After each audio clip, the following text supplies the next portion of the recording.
チャンネル登録、高評価、メンバーシップへの加入よろしくお願いいたします。ゲーム中に登場するキャラクターや団体は幸いなことにフィクションであり、実在の人物、場所、歴史的事実への類似点が見受けられた場合は完全に偶発的な事象に他なりません。このゲーム及び実況には以下の要素が含まれます。暴力、流血シーンなど気分を害する可能性がある表現、拷問、虐殺などを想起させる表現、恐怖を感じかねない表現、ジャンプスケア。心臓に不安のある方や精神状態が不安定な方は十分にご注意いただいた上でのご視聴をお願いいたします。プレイヤーである烏丸百句およびコラボ相手である音花風花は二人とも完全初見プレイとなっております。物語のネタバレコメントはおやめくださいますようお願いいたします。烏丸百句および音花風花は創作に傷つけられないゲーム実況を合言葉にホラーに潜む差別や悪意、悪しき歴史などを批判し、決して容認しないことを信条としております。恒久的平和の実現と人権尊重を強く訴えてまいります。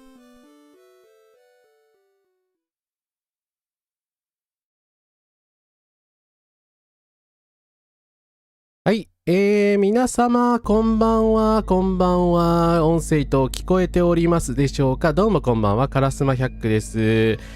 本日は反戦左翼 VTuber が変更コラボ実況プレイの第2回ということで、明日世紀の台湾を舞台にしたホラーアドベンチャー変更を、音花風花様と一緒に初見実況プレイをしていきたいと思いますが、先ほどの説明文にもあった通りジャンプスケア等があるホラー作品ですので視聴にはご注意くださいということで、風花さん今日もよろしくお願いします。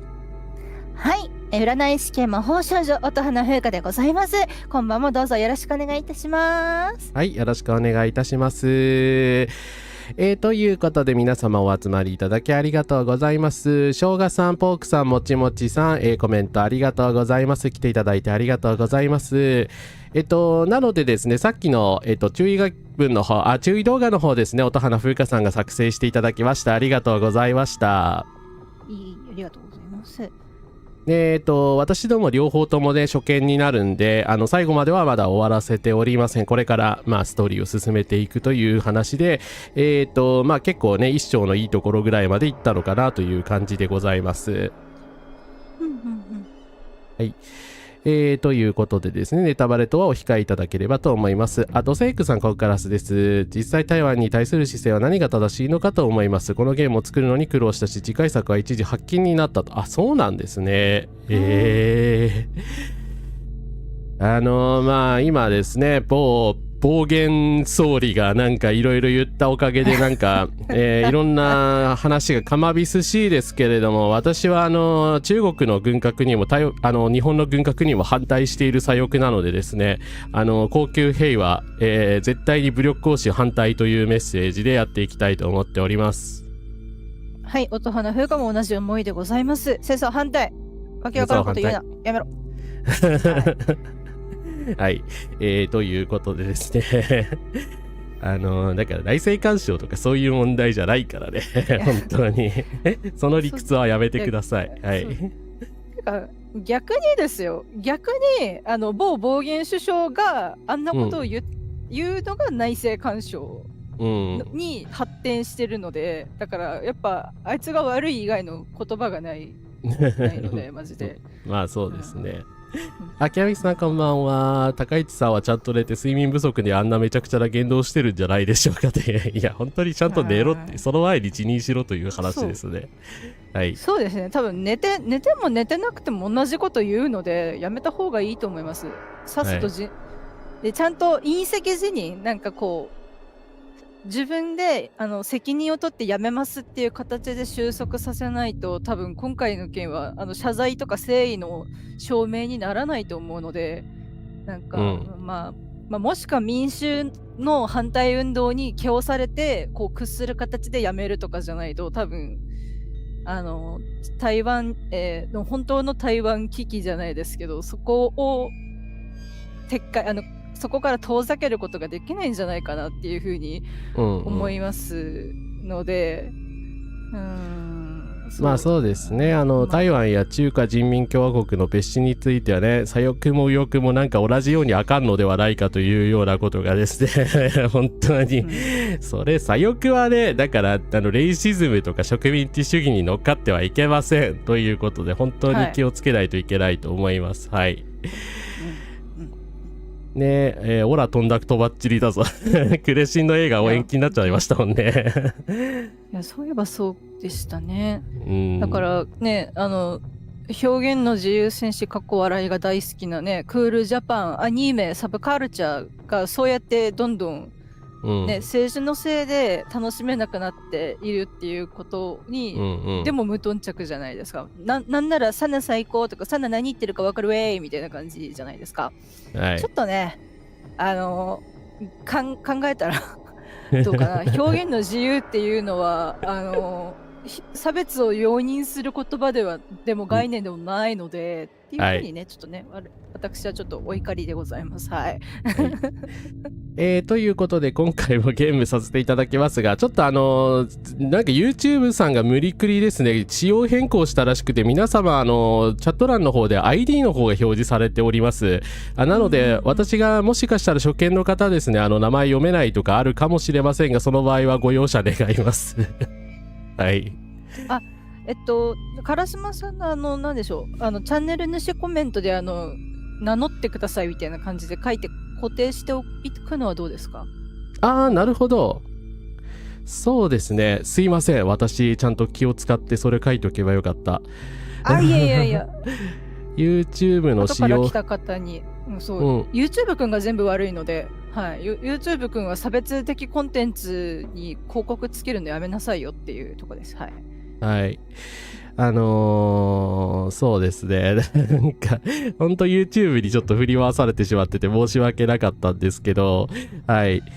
ちょっとこれ書いておくので、ちょっと風花さん場をつないでいただいて、もう少し申し訳ない。はいちょっと待ってくださいねどうしよう。かな。そうですね、でもね、もう馬車馬のごとく働けっていうのはですね、動物愛護的な観点からも間違っているので、そこって感じですけども、そこですよねっていうとこなんですけど、なんでそんなひどいこと言えるのかが。で、結局あれ国民に言ってるんじゃないですって言ってたくせに、結局国民にもうなんかこう、させようとしてるじゃないですか。はい。我々は馬ではないし、馬にも、なんでしょうね、命としての尊厳っていうか守られるべき、尊厳があるので、よう、そんななんか360度全てによう喧嘩を売りますねって思ってちょっとね、思っておりました。はい。大倉さん早い。ありがとうございます。いいはい、大変失礼いたしました。ちょっとコメント、はい、はいやりましたので、はい、よろしくお願いいたします。米入力にミスることはあるけど、仕様変更、いや、そこはちょっとわかんないっすね。ということで、申し訳ない、なんかいろいろ振り回してしまって。大丈夫かな？はい、ということで、続きから始めていきます。はい。高市総理にだけは習っといてください。あ、そう。手遅れでした。手遅れ。いや、これ今からでもどうにかできる。大丈夫。頑張りましょう。はい。前回おそらく鍵の謎を解いて新たなエリアに入る前のセーブポイントで終わったっていう形でしたね。そうですね。はい。うんうん、なので、確かここお化けいたん、あ、やばい。なんかいる。左にいますね。左にいますね。木片。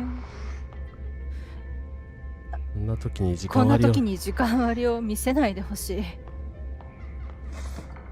っちにまず入ってみますか。うん。なんだなんか暗。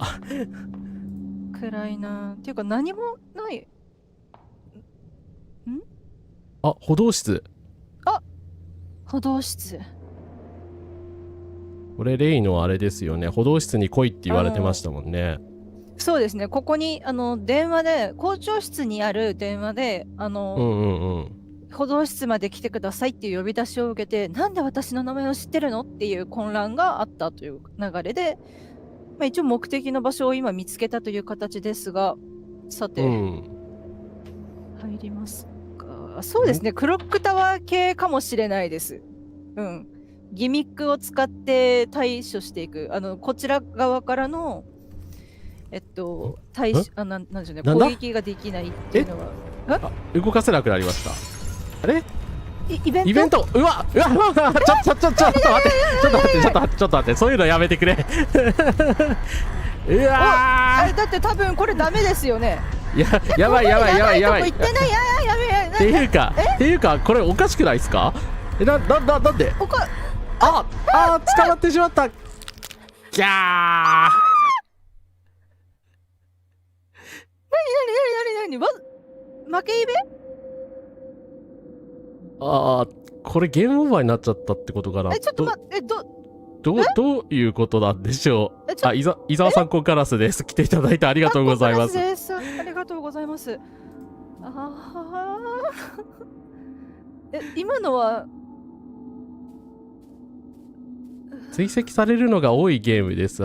そうですね。でも追跡者を初めて見ましたね。あまたの魂を運ぶ魔物。それがさっきのやつだったのかな。あれは影に隠れ人の恐怖を餌にする。っていうかここはどこなんだ？巨大な手につかまれ、私はもがいた。ほんの少し握られただけで私は潰れた。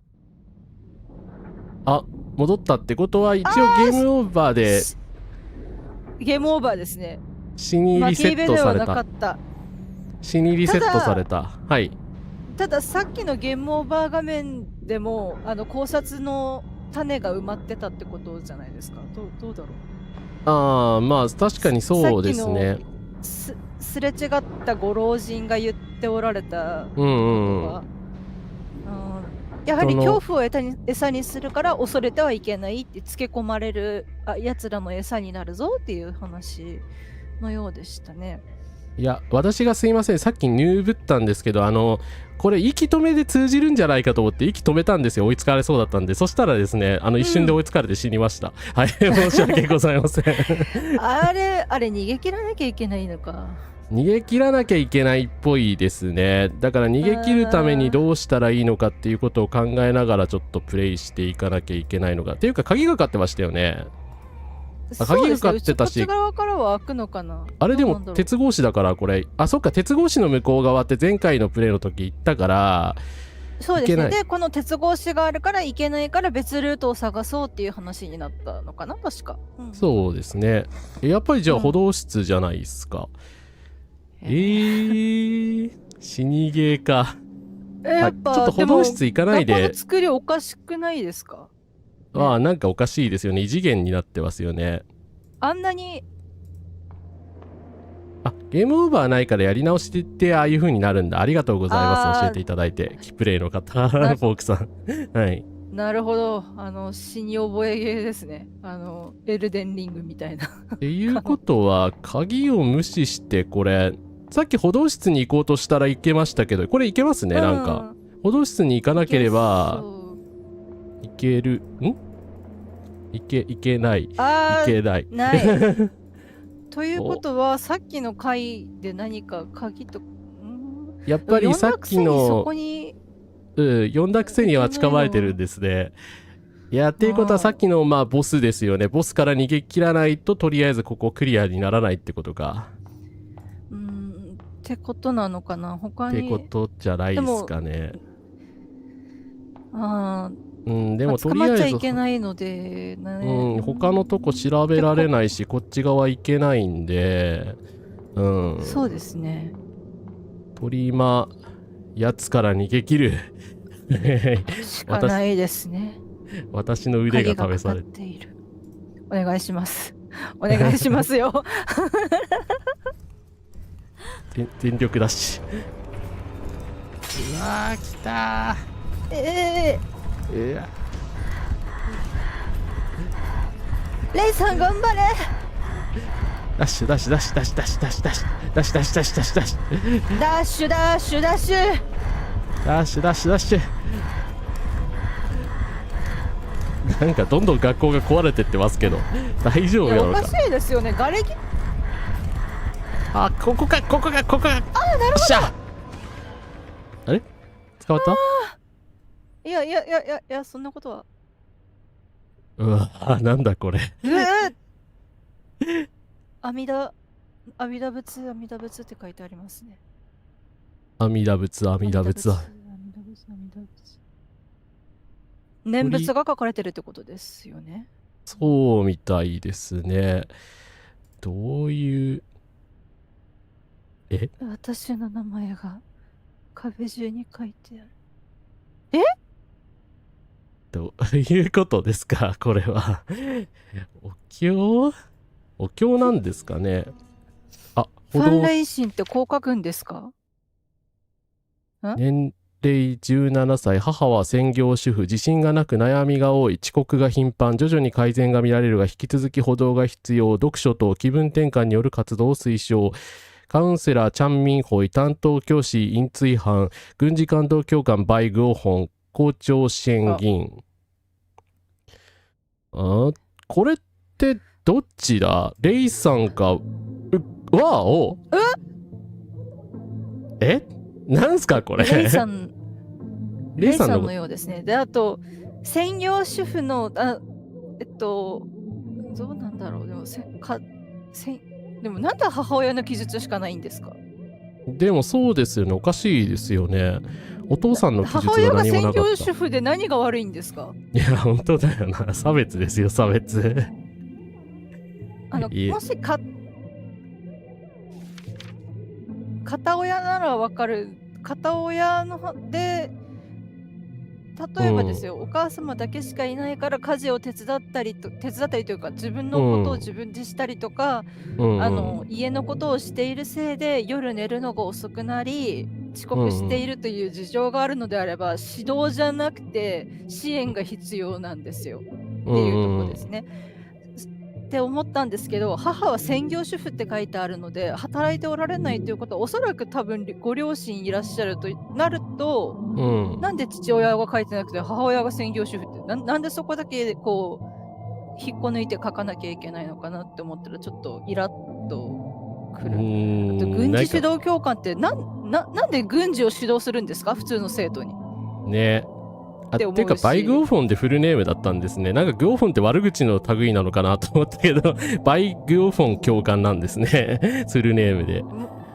ただもしかしたらそのグオフォンっていう言葉にダブルミーニングかもしれない。なんかまあ怖い人とかそういう意味があるのかもしれないですよね。可能性的には。まああとはこう名前を呼び捨てで呼んでいるからとても不敬であるっていうことなのかもしれないですけど、でもこれだったら嫌な予感がするんですけど、背景で聞こえてるの言い争いの声じゃないですか。今なんかそうですね、不気味な音楽とかや音声みたいなのが聞こえてますけど、これなんか両親がもしかして言い争ってる？もしかすると最初はそのお化けとかによるその霊障によるなんか嫌なこう怖い音差かと思ったんですけど、もしかするとご両親が言い合いをしていて、あまり良い家庭環境とは言えないのではないかなと思って。なるほど。自分のベッドだとぐっすり眠れる。おかしくないですか？自分のベッドだとぐっすり眠れるって、やっぱそこのいうのが自分のベッドじゃないとこで寝なきゃいけない。だから下手するとですよ、例えば親に反抗的だって言われてこうどこかに閉じ込められて一晩明かしたりとかしてるから朝準備が遅れるっていう可能性もあるのかなと思って。なるほど。そうなるともう虐待に近いレベルになるかもしれないですね。のではないかなって思うんですけど、勝手に親が整理してある。母さんの仕業か。机が整理してあるか。うちにはプライバシーなんて存在しないみたい。レイさん、その気持ちわかりますよ。私は個室すらないんですけど、家っていうプライベート空間で、部屋ってこのレイさんにとってここは己だけの場所じゃないですか。そこに干渉されるっていうのはしんどいよなって思います。思うっていうか、似たような境遇としてはしんどかろうなと。結局なんでしょうね、個室があっても入ってくるってことはもう壁とドアの意味がないので、そうですね。しかも自分のプライバシーを尊重してくれないっていう意味でも傷つくじゃないですか。自分を尊重してくれないっていうことになると思うので。でこの言葉も示唆的だな。若いうちは楽しめって言われてるけど、私にはそれが難しい。卒業したらどうなる？どこへ行けばいいの？母さんみたいになるだけ。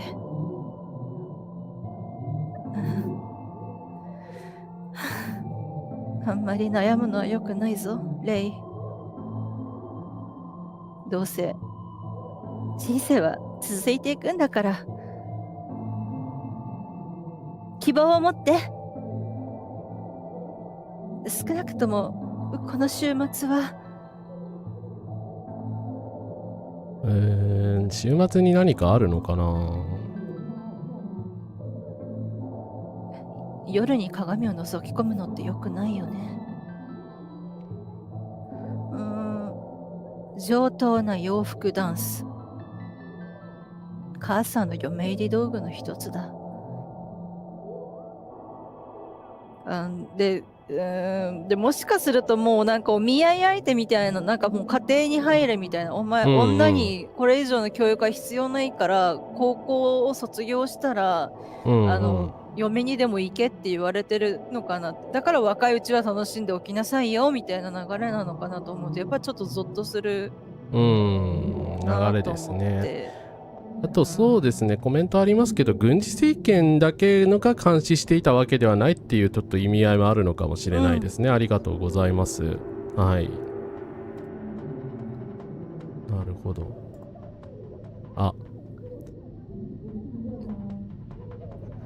ナミさん、コンカラスです。来ていただいてありがとうございます。ありがとうございます。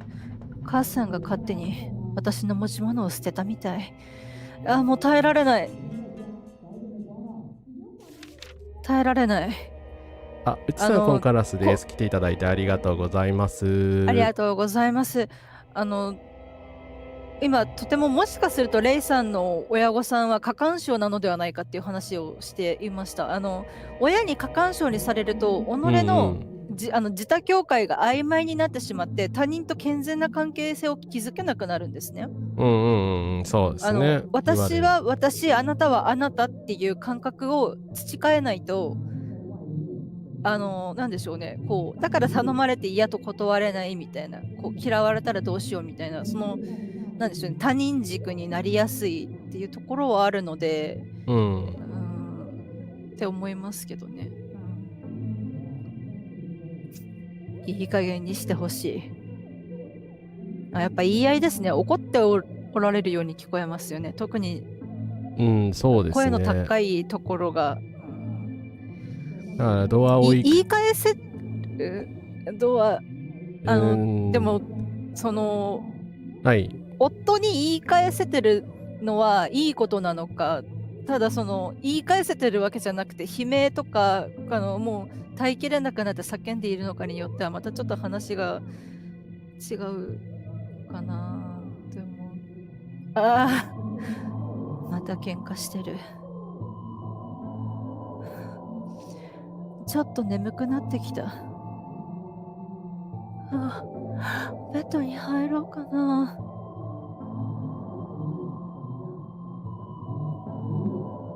これだけはどうしてもなれない。なるほど。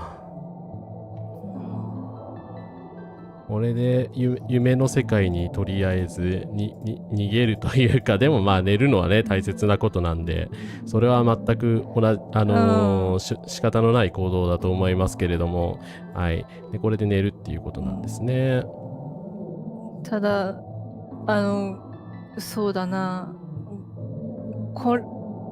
私はねプライベートがないのでいろんなものにさらされながらいろんなものの影響を受けているのであれなんですけど、やっぱこういう聞きたくもない音に耳を塞ぐって、私はねそれこそイヤホンつけて音楽聴いて耳を潰してるんですけれど、この時代だったらそんなこともできないので、そうですね。優しい子守歌ではなく、あんな言い合いを聞きながら寝なくちゃいけないっていうのはもうそれだけで睡眠の質が悪いですよね。悪いだろうなと思うと辛いな。紙飛行機が私の夢を運んでくれて、次に目覚めたら知らない国にいて、見知らぬ街で新しい人生を始められたら、そうだったらいいのに。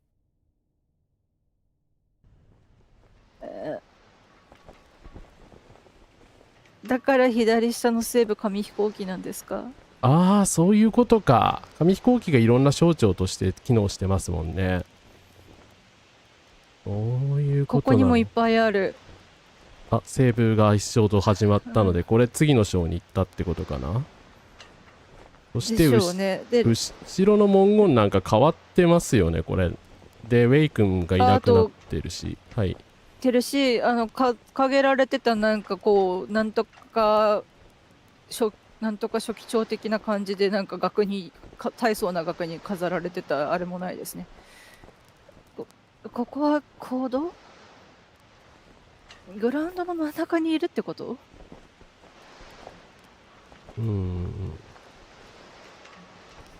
コードはボロボロになっている。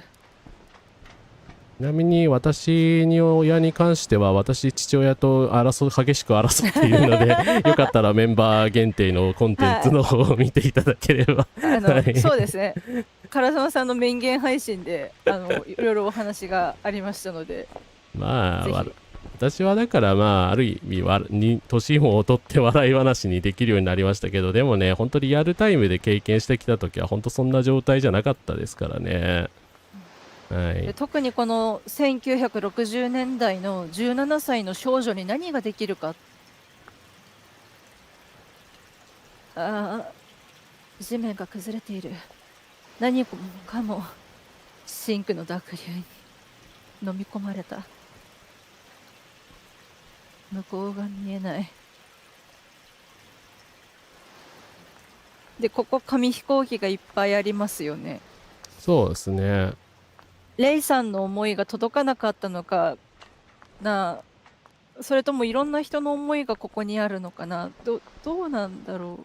でしかも道がだから紙飛行機の話を聞いていて、さっきの道が途切れているのって、お前に道はない、お前にはなんでしょう、逆らう術はないって言われてるような感じ。お前は選べるものがないみたいな。お前の道はそれ以外立ってあるみたいな感じなのかなと思ったら、なんか全部が嫌になってきた。なんで悲しいよ。学校の旗竿だ。風でロープが繰り返しぶつかっている。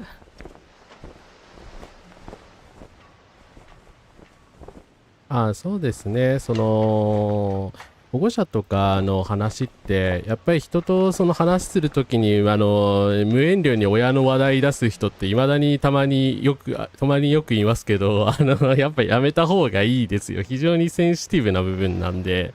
はい。そうですね。自分で話す分にはいいんですけど、相手にそっちはどうっていうことを聞いたりとか、言い方はあれですけど、両方親がいるような前提であったりしてはいけないし、今の時代 LGBTQ+ の存在も認識されているわけで、母親父親だと確定しない方がいいっていうところなので、あとは関係性ですね。自分の相手から話を聞かなくても自分の話だけ聞いてくれればいいっていう関係性を築けていればね、お話ししていいかなと思うんですけど、聞きたくもないっていうぐらい家庭に対してなんでしょうね、嫌な思いしてる方もいるはいるので、私はね逆に人に話すことでいろいろ自分で整理したり、社会的に見て自分がどういう立ち位置なのかやっぱり人からじゃないとわからないので、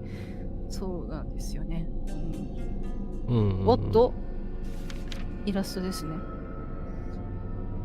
提灯を持ったレイの絵。提灯持ちに出くわしたら目を背けじっとしていること。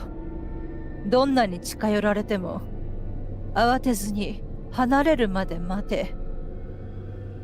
うわー、これから出てくるってことですね、提灯持ちのレイが。で、人形劇娯楽がこうやってぐちゃってなっているのも何かの示唆なのかな。なんかだってさっき追いかけられて逃げてた背景がはい、廃墟、戦争で破壊された街に見えたんです。瓦礫に。そうですね。なんかというかさっきのすいませんセリフ飛ばしちゃいましたけど、人形劇の車が戦車のように見えたっていうような表現もあったので、だから戦車がリアルな記憶として動く怖伝わってる世界だということかな。待って、手？これはでも人形じゃないですか、もしかして。ホルマリン漬けのようになってるけど。この容器は生物室にあったもの。どれも中には人形が入っている。不気味だななんでホルマリンにつけなきゃいけないんですか？おかしいですよね。っていうか生物実際の生物にっていうか人間にやったらかなりグロテスクな絵面なので、これは人形に例えられてるだけっていうことなのかな。そうですね。もうこのステージ自体が暗喩的なのか、暗喩なのかな。恐ろしい。そういえば母さんが言っていた。名線を燃やすのは私たちの健康と幸運のためだって。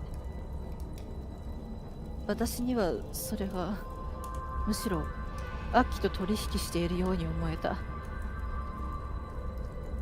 なるほどね。何かしらのじゃあメイセンっていうアイテムをここで燃やすっていうことなんですかね。サイコロが歯に変わる世界だから何もシーンできない。そうなんですよ。前回ね、私がダイスロールって言ってずっと楽しくダイスロールって無邪気に言ってたんですけどね、サイコロを握ってたのさで、振ったサイコロがねちょっと歯に変化するっていう恐ろしい事件がありまして、はいね、あれがだからなんでしょうね、サイコロだと思って握っていたのが歯だったのか、それともなんかこう、オカルト的な力で歯に変わったのか、どっちだろうねっていう話をね前回もしてたんですけど、そうなんですよね。だからちょっと今夢と現実の区別もちょっとあやふやになってますよね。はい。ますますもってなんか最初からまあそうでしたけど、夢と現実の境がなくなってるような世界になってきてんのかなっていう恐ろしさがありますね。外にこれ鍵に出るのは次のステップっていうことかな。メイセンは埋葬の際に一緒に埋める副葬品。へえ。そうですね。おそらくだから真田幸村で有名じゃないですか。あいつ六文銭を首になんかつけてるんですけど、はいはい。三途の川の渡るために 3線いるんですけど、行って帰ってくるために6も持ってるっていう話なんですよね。なのでまあちょっと文化が近いので、そういう名船ってだから結局死後のところにお金を払っておくことで自分たちが死んだ後に良くしてもらえるようにっていうことなのかなっては思うんですけど。なるほど。中国、韓国、ベトナム、琉球などの道教や仏教の教えなんですね。ところでノートはこれかな。これはそのまま保持しております。保持してるんだけど、今のところ新しい手がかり的なのはない。そしてこれは明らかに拷問に遭っている人間のいいですよね。そうですね。前回も走馬灯のようにバッバッバッとこう怒った時にね、ズタ袋かぶせられてた姿と少しこう木製のさらし台だ。角に乾いた血痕がある。そうですね。なんかこの世とあの世の狭間がイメージされてるのか、実際にここがこの世と狭間の中間、あの世の中間地点なのかちょっと分かんなくなってきましたけれども、やっぱり現実とはちょっと違う世界なのかなという気がしますよね。そうですね。裁かれ待ちなのか、もうなんでしょう、ここが煉獄であるのか、地獄なのか、それとももうそんなものない、ただ死んだ者たちがそんなこう区分けのないところにいるのかっていう。そういうノートがにあるような航路だ。記事が入ったところにありました。記事がということはもしかしたらアイテムで見逃してたのがあったかもしれないですね。ちょっとそれ探してみますね。ありがとうございます。でもこれは寺院にあるような航路だ。家族でお参りをするときは母さんが3本の線香に火をつける。そして神々に自分の名前と出生地を告げ、母さんは神々との語らいを始める。そして悩み事をうんざりするほど並べて祈りを捧げるのだ。なぜ母さんは現実の人間に相談せず、目に見えない神に任せるのだろう。山上徹也なんか同郷なのでそういう反社会的カルト集団ではないとは思うんですけれど。そうですね。はい。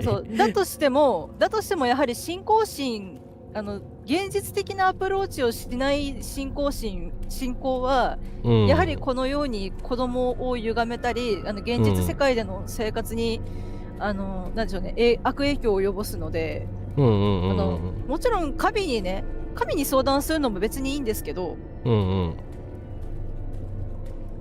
現実でも同じアプローチをしないといけないですね。例えばだから配偶者からの暴力に困っているのならそれなりの機関に相談ですけど、ただ1960年代の女性に逃げ場があったのかと言われると微妙ですけど。独房の鍵開いてる。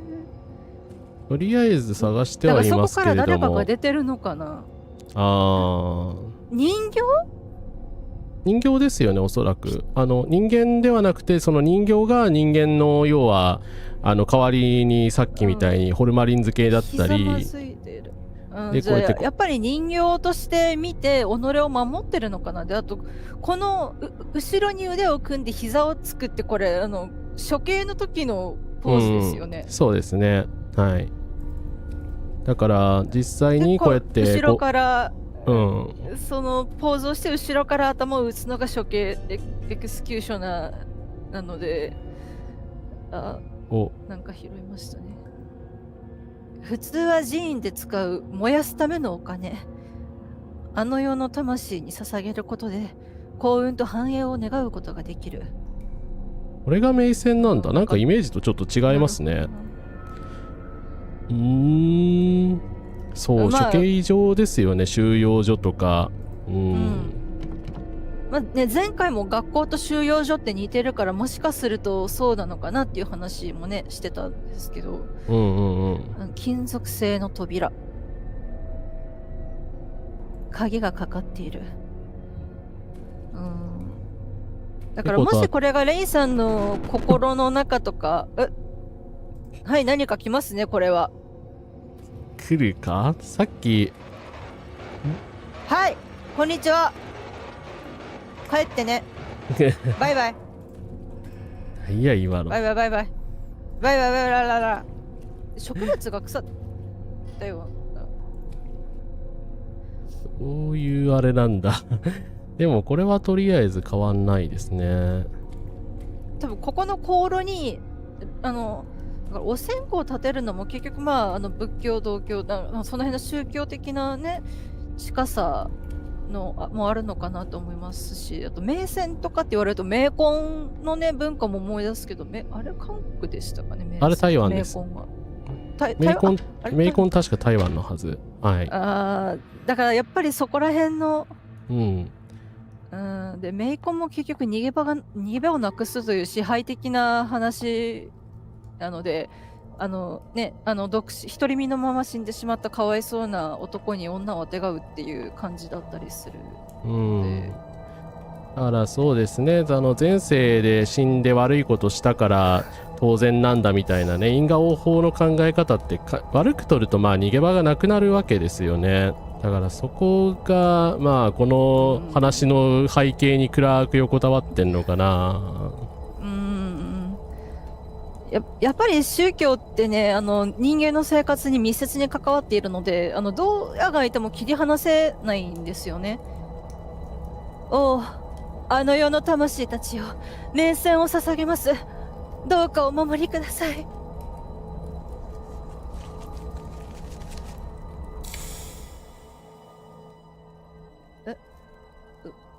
炎が消えた？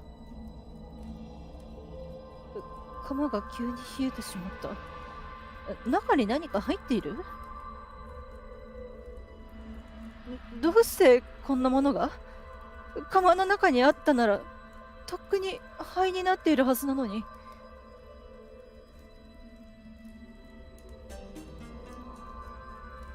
羽扇、なんか羽でできたとかが持ってるあれか。そうですね、持ってそう。でもそうですね。レンガ窯で銘仙を燃やした後に現れた。なぜ灰にならなかったのか不思議でたまらない。場所線、ドラゴンボールでも出てきたじゃないですか。何でしたっけ、何でも消す嵐が起きるみたいな。あれ。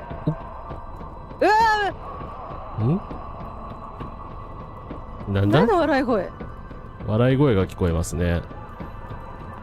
メイコン自体今もうあまり見られないんですね。オリエンタリズムに。しまった。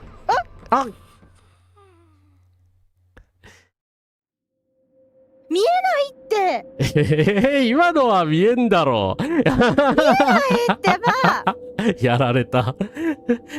申し訳ありません。やってしまいました。孔明の罠でした。はい。やられましたね。そうですね。結局メイコンネットのおもちゃというか、もうオタクがね、なんかこうエモな感じでなんかこうネタにして使ったりとかして、結局その元のあれをこう考えさせないっていうところですよね。で、今もやってるとはもちろん思ってないんですけど、そのやっぱ成り立ちをオカルト的に思うと、おお、なんだなんだなんだ、その力は渦を巻き大化へと姿をこっから始まるのかよ、しかも。ということはどうすればいいんだこれ。でも突破する方法があるってことですよね。うははははははとか言われてるけど。何も起こらなかった。ちょっと待って、何かがいるんですよね、そこに。何かがいるみたいですね。白磁化使えませんか、じゃあ。色磁化を使ってみますか、ついに。いや、無理そうですな。ということはどうなんだろう。息を止める？普通に。でも動くなって書いてあったっけ？何だったっけ？でも進んでますね。そろそろやばい。時間切れたわ時間。ちょっと待って。普通に。で、これ、難しいですね。どうやってクリアすればいいんだ。ということはこれぶら下がここの黒いもやのところですね、問題は。おそらくこの黒いもやの部分を息を止めて通り過ぎないといけないということでしょう。そうだと思う。もしかしてそっか、これを止めるのか。何も起こらなかった。難しいな。とりあえずでも息を止めればその場でその突破できることは分かったので、どっかで息継ぎしたら死ぬ。死んだ。上に何がいるの？これ何が揺れてるの？何なんですかね。この人形がやっぱりもう敵対的な、さっきメッセージで出てましたけど悪霊なんでしょうね、きっと。ということはやっぱりこれ人形を模して見えてるという暗喩で、何かしらやはりもともとは生きていた何かであったものが下げられているという可能性は。黒いもやを抜けたらいけるか。いけた。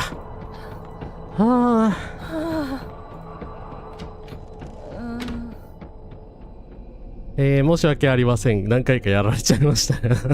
突破しました。思いっきし死に覚えゲーですよね。ここはこうなる。やはり人形の中にお前も仲間に入れてやる、お前も老人形にしてやろうかということで、なるほど。ただでもな、人もあんまり、相撲が大好きだったりするので、あの人のね、ちょっとあれもちょっと不安なので、この曲ももう歌えないのかななどと思いながら、どうしようかな。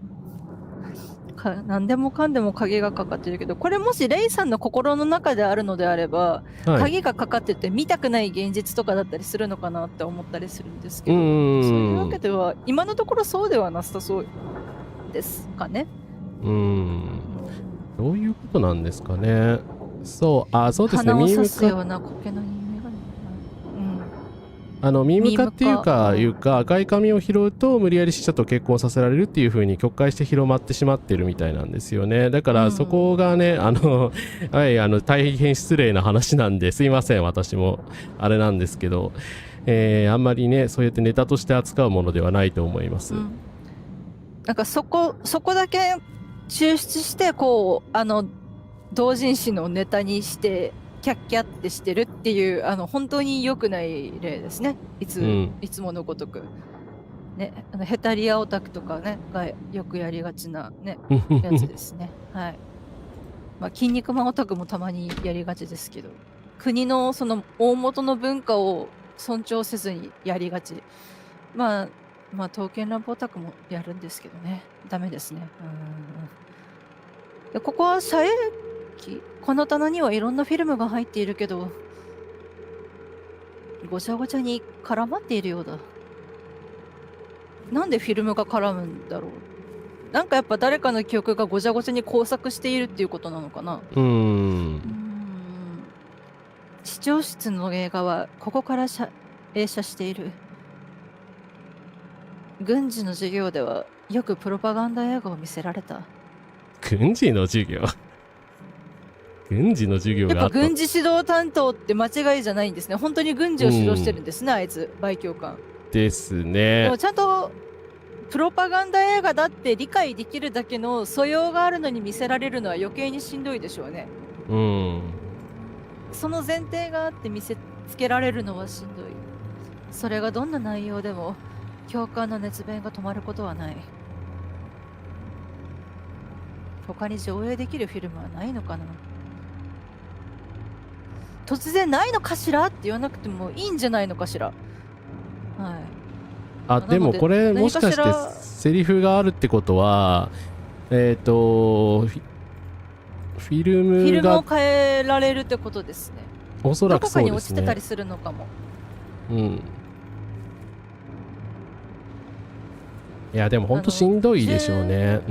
こういうの聞かされるのはね。純粋な何も知らぬ子供にそれを教えて根っからの軍事に育てるっていうのもおぞましい話ですが、プロパガンダだって判別できるだけの良心を持った上で洗脳というか軍人に育てられようとしているのもまた別のしんどさがありますよね。とは思います。まあ、やっぱ本当ちょっと待ってね、この手前のこれシャレ神戸じゃないですか。違う？いや、シャレ神戸ではないですね。提灯ですね、おそらく。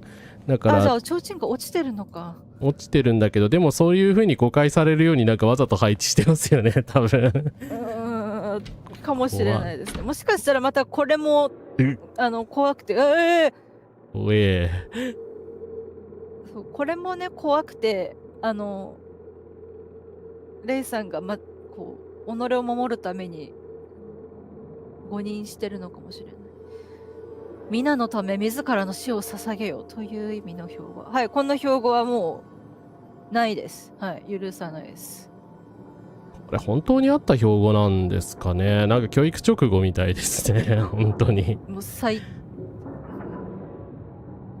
うやっぱこの、ワン・フォー・オールって言葉にされがちですけど、また質が違うんだよな。命を捧げたりする必要ない。だから死を捧げよっていう時点でもうだから命を捧げよってなんか命かけてやってるんですよっていうだけにまだとどめ方がありますけど、死を捧げよっていう時点でだから結局玉砕みたいな。お線香が3本。何も掘られていない墓石が部屋の真ん中に立っている。この下には誰も埋まっていないだろう。なんでそう思うんだろう。火がついていない線香が3本ある。これあれですよね。さっきの寺院のあれに立てるんじゃないですか。そうだと思うんですけど、これなんかやったら何かが発生するあれじゃないですか、これおそらく。何か多分起きるので、それに対処しなきゃってとこですね。で、あと、何も掘られてない墓石っていうか、でも削られてる墓石は確かありましたね。どっかで、前回見ましたけど。標語だ。国のために犠牲はつきものという意味。誰かの労働時間が必要とか、ならともかくなんですけど、命や人権や倫理を犠牲にするというのであれば、そんなのは国じゃないです。国って人間のためにあるので、てか国って国民がいないと成り立たないので、なのになんか逆転してるじゃないですか。国のために死ねって、だからもう国っていうものの存在自体を否定してるんですよね。なんだったっけな、それこそなんか国っていうのは船であって、国民が船乗り、船員であると。で、国っていう、だから船が壊れても、乗る人がいれば、いくらでも立て直せるっていう話がどこかで聞いたことがある気がするけど、下手するとヘタリアなのかな、どうだったかなっていうところで、確かになと思って、だから国のために生きるとか、やっぱわけわかんないなっては思いますけどね。まあ、ただ昔はそれがまかり通ってたというか、それが美徳とされていたというか。うんうんうん。とりあえずこれを取ってみるか。いや、そうですよ。自然権保障しないと国家の存在価値ってないし、個人の尊厳を守るために、まあ国があるので、民のための国がね、国のためのためになってしまったら終わりですよね。両輪なかったら、そうです。シスの論理だな、独裁主義だ。オビワン家のオビさんですね。まあジェダイも大概なんだけど。うわっ、なんだこれは。ウェイ・チャンティンの墓？あ、そう。ウェイ君はもう死者がこの世に残すものはこんな石だけなの。本来はいろんな思い出とか。うわ、待って、この映像もしかしてウェイ君の顔だったりしないですか？確かになんか笑っているはいるけど、でも笑ってるんじゃなくて、これ叫んでるのか、まさか。うわ、待って、抜く前こんなのなかったですよね。書かれてなかったですよね。なかったです。こんなの書いてあったかな。チクリマ、密告者のこと。密告者？つまりウェイさんは密告者としてこう拷問して殺害されてしまったっていうことですか？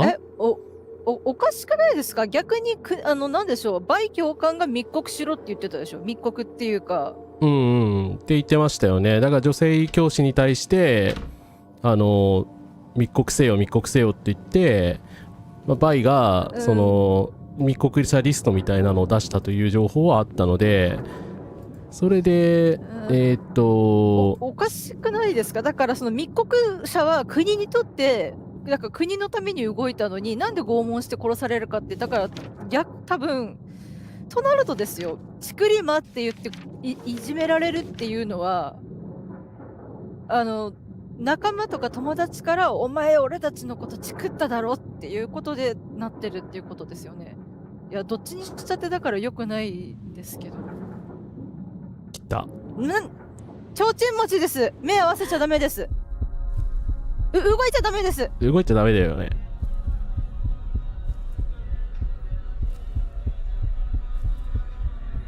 待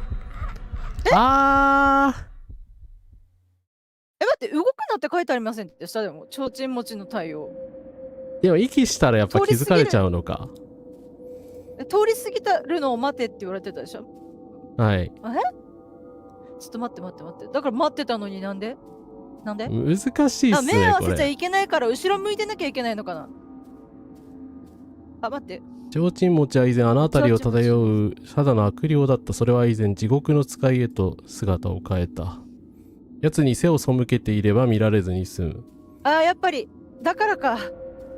後ろ向かなきゃいけないんですね。そっか、向かい合ってましたもんね、さっき。で、あと、弱者の苦しいうめき。人は自分の無力さを感じるとき、弱者を傷つける。いい言葉ですね。白目って感じです。いうか、こんなとこまで戻ってしまった。申し訳ない。ちょっとそこまで頑張って走ります。待って。さっきの言葉ってあれですね。またブルーハーツにつながるんですけど、弱い者たちが夕暮れさらに弱い者を叩くっていう。はい。まんまそれなんですよ。みんなブルーハーツ聞こうね。励まされるよ。やっぱ反戦大事って思います。はい。で、持ち物、線香なくなってます？いや、線香はもう手に入っているから、逆に死んだからもう行かなくていいんじゃないか、これ。ズルしましょうか。あれデスルーラかな？デスルーラしましょう。ちょっと提灯持ちさんを攻略できませんでしたが、申し訳ありません。ちょっと、また殺されたくないので、そう。卑怯にも。ちなみになんですけど、はい、ハロウィンで有名なジャック・オ・ランタンも、あれも地獄の使者っていうか、死者をそう言われてますよね、確か。うん。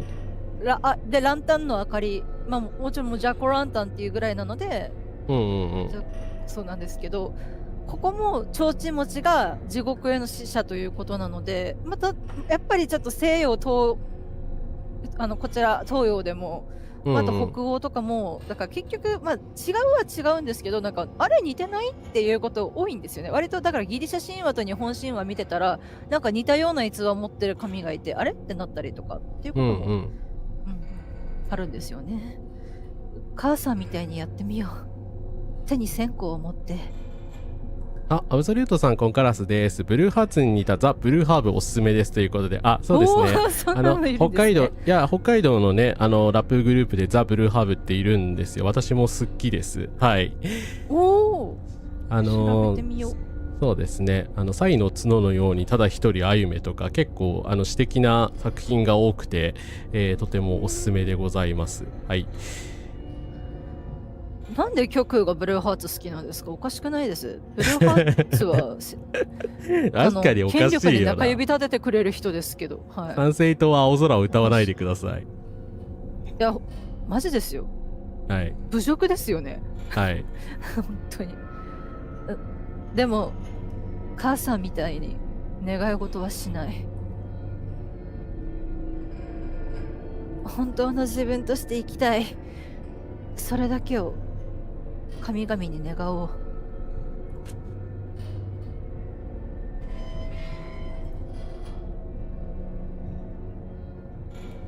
何の音？なんか何かが開いた音がしましたね。開いた音ですね。まずそうですね。結局弱い者たちが弱い者を叩くっていうのは、それも事実なんですけど、それが成り立つためには大前提として圧倒的強者に搾取され吸い尽くされて吸われているっていうのがないと。なんで開いてるの？扉が開いている。人形の背中についている木札を取り外せそう。礼拝。礼拝だよね。多分そうですね。地下官房の人形から取り外した木でできた札。これをどこかで使うということか。てか、地下官房って何ですか？地下官房。爆破しましょう。爆発しましょうね。で、ここにその今までの歴史を振り返るためのなんか博物館みたいなのを作りましょうね。上にね、間違ってもショッピングモールなんて立ちちゃいけないんですよ。聞いてるか、三井不動産。ふざけん。ララポートなんて作ってんじゃねえよ。本当に。もうだから私はバスケ好きですけど、バスケ応援できなくなりました。悲しいですね。はい。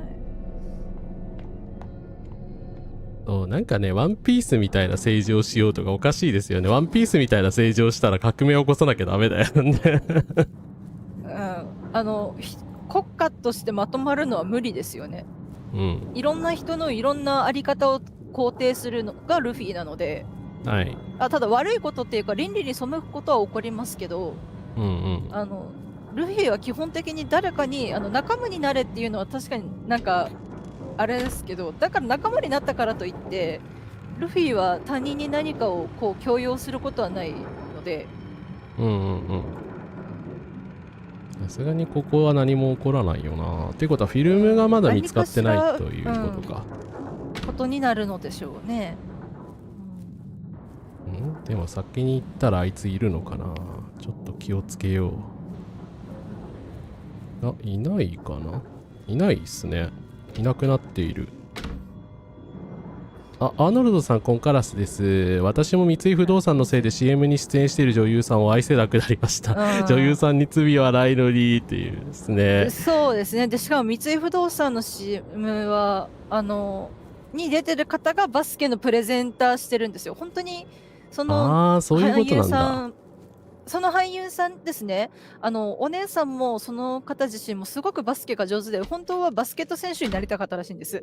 俳優じゃなくて。お姉さんの方はね。けどお二人揃ってスカウトされてっていう流れらしいんですけど、三井不動産ですね、何かの、どこかにララポートぶっ立てたせいで、なんか現地の人々がそれに反抗してすっかすかだみたいな、どこの国だったかな、あれすみません、ちょっと失念しちゃったんですけど、やらかしてるんですよ、三井不動産。だから、あれですよ、墓の上に建てたみたいな感覚だと思うんですけど。だからまあ我々から言えば原爆ドームとかその長崎の大浦天主堂とかがぶっ壊れてしまった更地の上にショッピングモール建てられたみたいな感覚じゃないですかね。ちょっと待って、左あれか。簡単に行けない。そうですね。奴らにはまたもう会いたくないのでちょっと避けますか。はいです。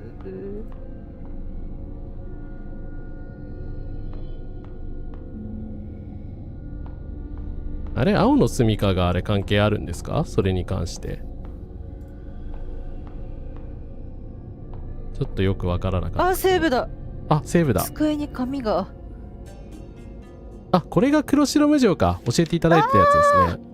ありがとうございます。伝説に登場する古代の役人2人組、黒白無常でいいのかな、告白無常かな。見回りの最中に彼らの身に不幸が降りかかり、互いをかばって2人とも死んでしまった。死者の神は2人の忠義を見込み、死の使いに任命した。彼らは死を迎えた人のもとへ魂を取りに来る。死神か。死神の持ってるアイテムが今の2つかっていうことですか。あと数珠持ってますね。数珠もそうですね。なんか持ってますね。あともう一つ数珠が必要なのかなってことなのかなって思ったんですけど、であと互いをかばって死んだっていう話じゃないですか。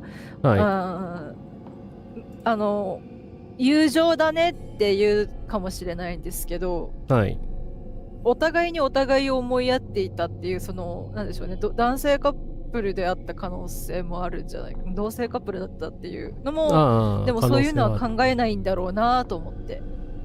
ここだ。ここに捧げるんでしょうね。なるほど。ってことはこれに書いてある通り、下の長い人の方がこっちかですね。でこれがこっちか。開いた。開いた。冷たい空気が内側へと流れている。閻魔に近い存在なんだ。なるほどね。ありがとうございます。なるほど。どんな配属で確かにそのエピソードで死神に認定するのおかしくないですかむしろ死からなんかお互いを守り合った人たちなのにねだからこそその一般的に魂を消滅させずに子として残したっていうことなんでしょうけど、だからギリシャ神話で言うとそれに感動したゼウスがそれを星座にしたみたいな感じの話だと思うんですよね、多分。学校のほぼどこから見てもある。これあれですか、校長の像ですか？いや、大総統って書いてあったので。誰だお前。蒋介石。興味が何にしても興味がないです。これもぶっ壊します日本人による木造建築、いつも床がきしむ。職員室はこの中だ。やっぱ日本との関係も深いですよね。そりゃそうか。だから植民地時代におそらく作られた建物をそのまま使ってるんでしょうね。はい。台湾の歴史的に考えると。で日本の技術が素晴らしいからそのまま使われているのだとかいうわけわかんないこと言うんでしょどうせ。な日わけあるか本の技術が素晴らしいから床がきしむんでしょうね。ギッチギッチみたいな。ああそうじゃないですかね。おかしいですね。そんなに素晴らしいなら植民地化しなくてよかったんじゃないですか。でこの壁に貼ってあるのなんだろう。現金円価。夏季現金ってことですかね。あ、今までの建物が、弊社みたいな感じだったのか。日本が建てたものはいろいろ、確かに床で、うわー、なんか虫がおる。床がきしむっていうのは、確かにいろいろ示唆的ですね。窓全体にお守りの札が貼ってある。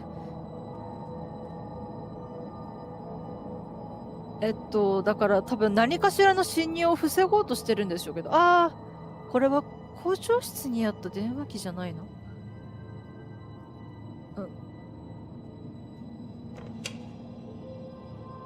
どこにかけますか？多分数字探してこなきゃいけないと思うんですけど。そうですね。ありましたっけ？とりあえず。110番ですね。はい。そうですね。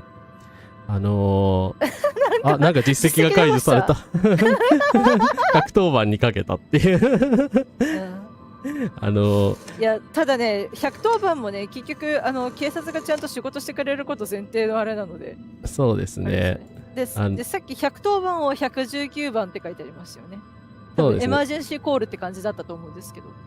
はい。まあ、だから、そうですね。私、パトレンジャー VS、ルパンレンジャー VS パトレンジャールパパトって呼ばれてる戦隊もの好きだったんですけど、はい、あれ結局片方が国際警察っていうすごく強い権限を持って変身して戦う人たちで、そのレッドが住んでる部屋番が110号室なんですよ。だからどこまでも警察が大好きみたいな感じなので、ゼニー型警部みたいにすごく泥臭い人なので、権力的ではないんですけど、でも権力的ではないとはいえども、多分他人から見たら結局家父長制的な、俺が守ってやる、後ろ向いてください。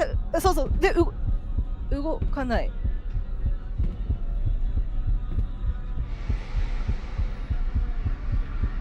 何もいませんよ。何もいませんよ。誰もいませんよ。私は幽霊だよ。さよならさよなら。よし、突破できました。危ねえ。そうなんですよね。外から来て侵入しようとしてるの主人公から言って、前回も言ってたんですけど、守護の呪文が書いてある扉を開けられないんですよ、レイさんが。おかしいよねっていう話はしてたんですよ。つまりレイさんが死んだ側であるならば、その呪符に触れられないよねっていう試験会場が、そうだな。音楽の授業は今ほぼないってことか。ないのか。やっぱりこうやってなんでしょうね。こういうふうにこうなんかこう逼迫したというか、軍国的になっていくと、やっぱ音楽の授業とかそういうものから削られていくか、音楽も軍歌になるんですよね。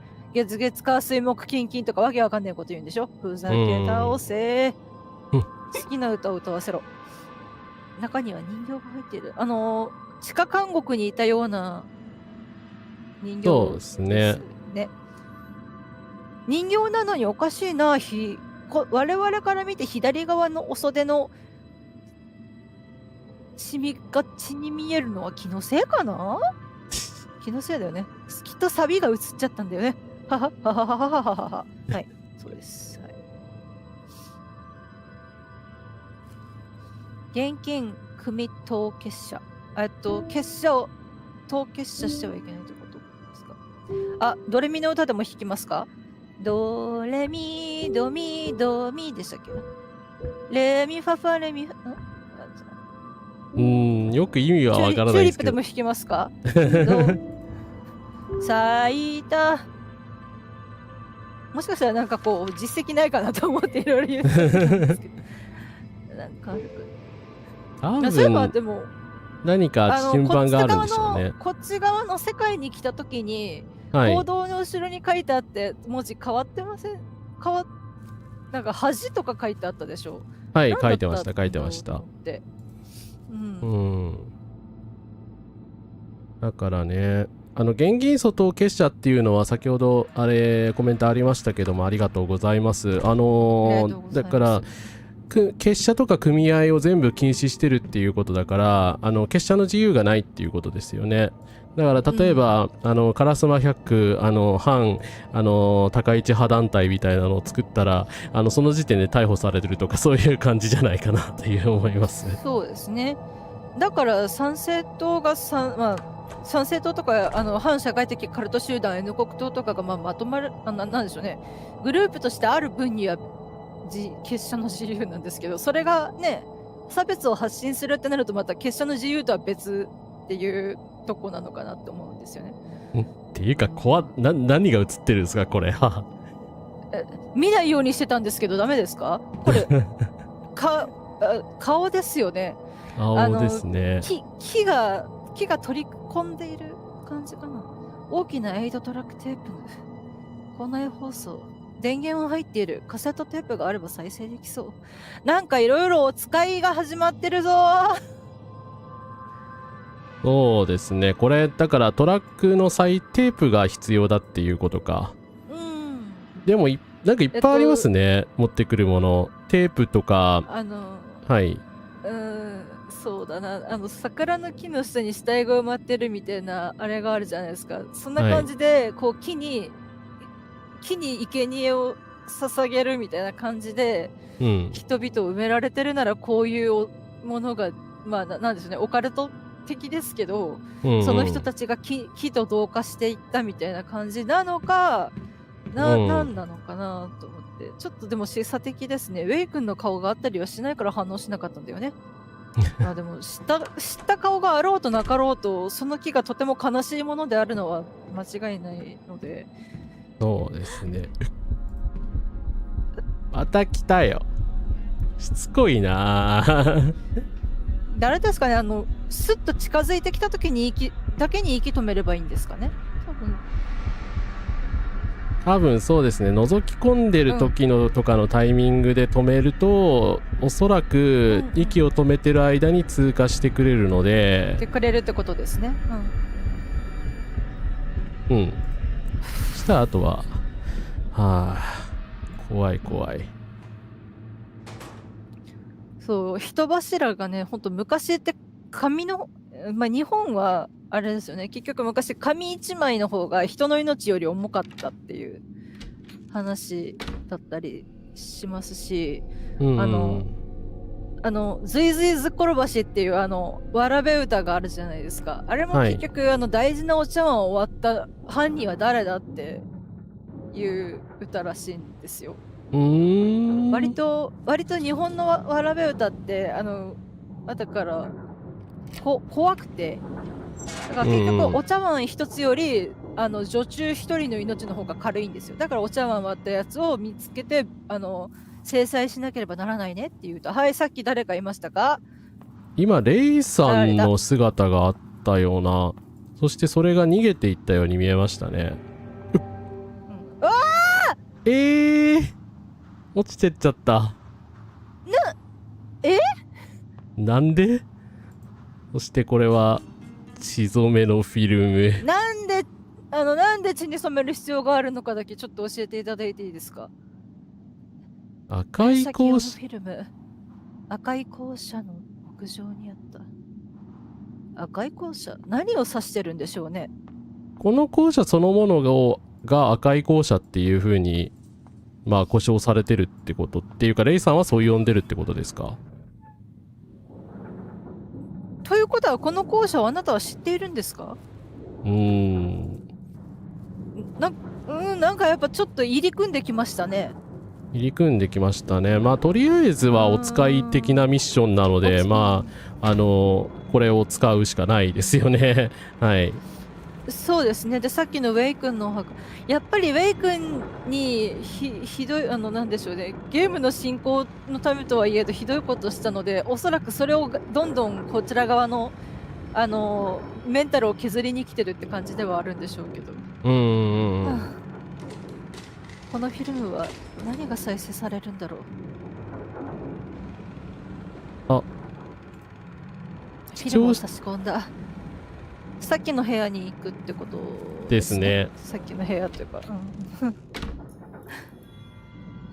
まあ昔は遮影機じゃないかな。今というかプロジェクターとかができてからはね、プロジェクターになってるでしょうけど、結局技術革新の関係ですよね。1960年代に、はい、ここに電話をかけろってことか。違う、121025 121 121。おそらくそういうことですね。さっきのこれ電話番号ですよね。ただおそらく3桁、025121？これ何か覚えておかなきゃいけないやつのような気がする。ちょっと待ってください。そうですね、これメモしなきゃいけないな。はい。私がメモしましょうか。よろしいですか？はい。よろしくお願いします。ちょっと物理的なメモを取らないと、今ちょっとゲーム中なのでね、他のやつアプリ起動できない状況になってるので、今こっち OBS も起動してるし、メタで申し訳ないんですけど。いえいえ。025121、OK です。ありがとうございます。いえいえ。ケアミフさんもありがとうございます。ありがとうございます。ありがとうございます。皆さん優しいもう本当ね、カラスマラジオのリスナーの皆様はね、本当にお優しい方々ですごくいろんな方にね、お心配りしてくださる素敵な方々ばかりなので、本当カラスマさんも素晴らしいし、そのね、カラスマさんを支えてくださるね、リスナーの皆様も素晴らしいですねっていう話を毎回私はしております。本当に皆様のおかげでこうしてね、私もお邪魔させていただいて、ね、よくわかんない、どこの馬の骨とも知らない魔法少女が突然やってきたのにですね、私に、ね、温かく歓迎していただいてね、本当にありがたいです。本当にね、そのね、お心に応えられるように頑張って差別を批判できる実況をね、していけたらと思っておりますので、はい、務めさせていただきます。改めましてよろしくお願いいたします。はい。はい、よろしくお願いします。ということで皆さん025121書いていただいてありがとうございます。魔法の呪文ですね。とりあえず逆側から行けばやつはいない、出てこないっぽいので、これも監獄です。監獄なんですか、そこ。侵入禁止って書いてありません？書いてますね。はい。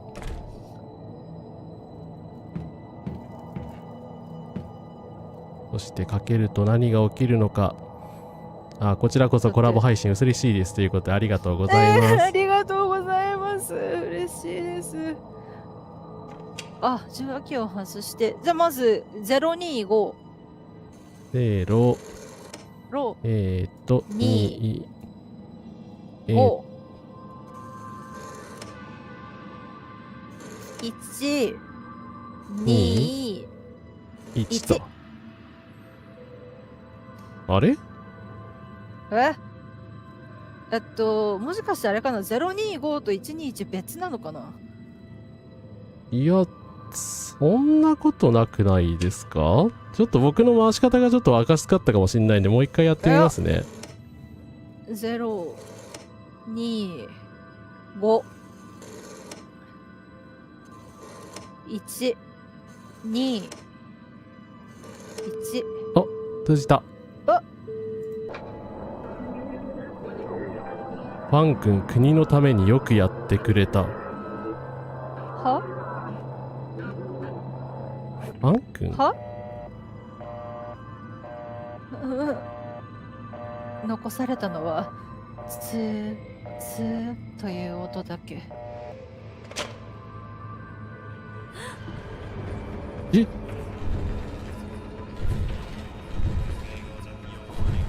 待って。今操作できてません。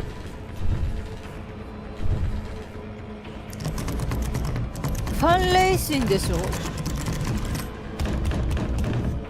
ドアガチャすんな。ドアガチャすんな、お前フォクシーみたいなことすんな。ドアガチャやめろ。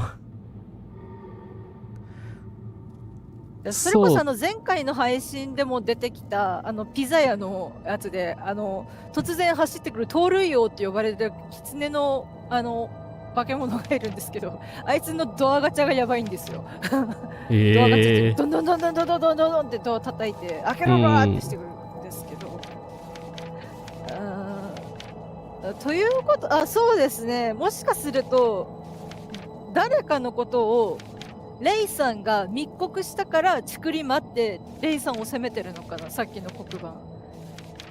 ウェイ君ではなくてレイさんへ向けられた言葉だったのかなっていうことですかね。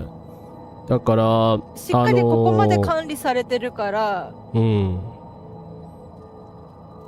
だからやっぱ管理するってことはこれお前はちゃんと言わなきゃいけないぞっていう風に管理されてるレイさんが。そうですね。だからこれって私なんでこのカウンセラー、担任教師、軍事指導教官、校長の全員のサインが入ったおそらくファンレイシン、レイさんへのこれ指導書なのか何なのか、なんで歩道記録だったわけですよね。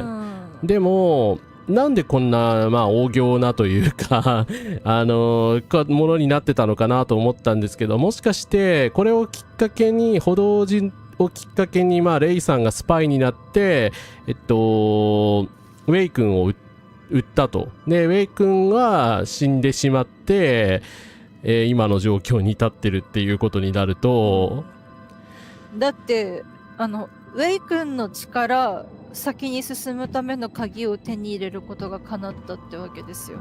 そうですね。だからウェイ君を利用して先に進んだってことですよね。なんだお前。憲兵人形。廊下で拾った憲兵の制服を着た人形。手に拳銃を持っている。拳銃？権力に武力を持たせないでください。はい。だから私は警察のライフル携行に反対してたんですけど、怖くてなんか難しいな。でも熊被害は深刻なのでね。でもそうですね。だからそれでやっぱりプレイヤーにウェイ君の首をわざわざ我々に切らせやがってという切らせて、で密告されたことに対し、なんていうか、逆に今レイさんがそのウェイさん側の復讐に怯えているっていうことですかね。もう本当にそうなんですよね。そればっかりなんですよね。誰かを売るってことは己に返ってくるっていうことも同義なので。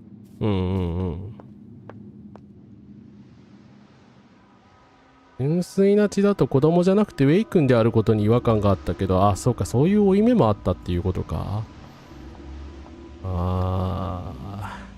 でもやっぱり国のこういう軍事的なプロパガンダに反抗して人として良き倫理的に人道的に人権的に良きものであろうとしているウェイ君の血はそりゃ純真無垢な血だと言えますよね。だってバイ教官の血なマネキンの手だ。これウェイ君の再現じゃないです？釣られていますよね。行動の再現ですよね。で椅子でしょ。はい。まるで人形劇をしようとしているみたい。こんな悪趣味な人形劇しないでね。プリンプリン物語でいいのよ。本当ですよね。悪趣味すぎだろこのいや、しかもこの場面。でもね、でもプリンプリン物語もだいぶ昔のやつなので問題はあるんですけど、この場面私に何かを思い出させようとしているような。っていうことは封印された記憶なのっていうことなのか。だって処刑台みたいって言ってましたよね。そうですね。なんか行動にいた時ですよ。はいはいはいはい。なんか処刑のうんたらかんたらって言ってたので。うんうんだから裏切り者のウェイ君をうん。うん。裁きますみたいなことですか。という、まあおそらくあんな風にやられてしまったんじゃないかっていう、もしかしたらレイさんの想像なのかもしれないですけれども、まあレイさんのせいでウェイ君が死んでしまったとしたら、そういうことになりますよね。うん。でもウェイ君と知り合ったのってあの瞬間じゃないんですか？ゲームの瞬間というか前回ゲーム中だとそういう風に見えてますけど、これはゲーム全体がレイさんの記憶の再現だとしたら、まあ、実際は学校でああいう風に出会っていて、その後でまあ密告したっていうことになるのかな。ということは飛んだんですね。うん記憶、まあ記憶の断片だから合間が抜け落ちて飛んでたりとかしてるってことですね。まあおそらですくけど、その後でなんかその拷問の再現のようなバーっていう恐怖シーンがあって、その後でこの地獄のようななんか地獄学校になりましたよねモードが。はい、ということで、あれここで使うんじゃないの？あ、ここか。っていうことは1体足りない？足りないですね。マネキンの手だ。そっか。でプレイヤーにウェイ君の首を切らせるのって、はい。プレイヤーの忠誠心を試してるっていうことでもありません？ああ、そうですね。だから結局抱き込むためにはどうするかって、罪を犯させればいいんですよ。負い目を負わせればいいんですよ。だから密告してきただけじゃ飽き足らず、その密告したお前に誉れを与えようって言って、密告者を処刑するという誉れというか大役をお前に任せるっていう口実で抱き込むんだろうなって思ったんですけど、そういうもん私は性善説のある世界で生きていたいので辛いな。こっちにはいけないな。だと首を切るってことは喋れなくなるってことでもあるので、まあ、はいはいはい。口を塞ぐって意味でもあったのかもしれないし、地下監獄に晒し台みたいなのがあったでしょ。あそこ首を乗せるんだとするならやっぱ斬首になるのかな。カセットテープ、木の下で拾ったテープ、4つのステレオチャンネルが録音されている。禁止のラベルが貼ってあるところを見るとどうやら検閲されたようだ。検閲反対。検閲反対検閲は反対だけど、あいつならです。トランスジェンダーになりたい子供たちはダメです。あれダメです。差別に禁止することと検閲に反対することは両立するので、はい、そうです。両立するのでそうです。でもここごっちゃにするじゃないですか、みんな。そうですね、なんでみんなごっちゃにするんだろうと思って、それこそ批判と誹謗中傷をごっちゃにするじゃないですか。悪いことしてるから批判してるのに誹謗中傷やめろって言ってきたり、誹謗中傷してるから何か介入したら、いやこれは批判だからみたいな言い訳をしたりとかっていう、やっぱりやばいやばい。あ、後ろ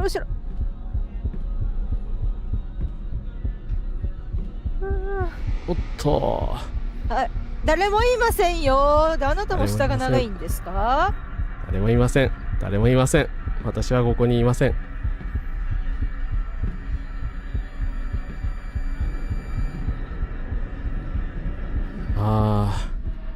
危なかった。でも音楽室の謎は未だに解けてないですね、正直。人形を取らなきゃいけないのかな。でもあそこの人形を取るっていうことか。でもそれだとあれですよね、何かをしてその音楽で何かを鳴らすかを考えなきゃいけないっていうことですよね。とりあえずカセットテープを使いますか。テープ入れましょうか。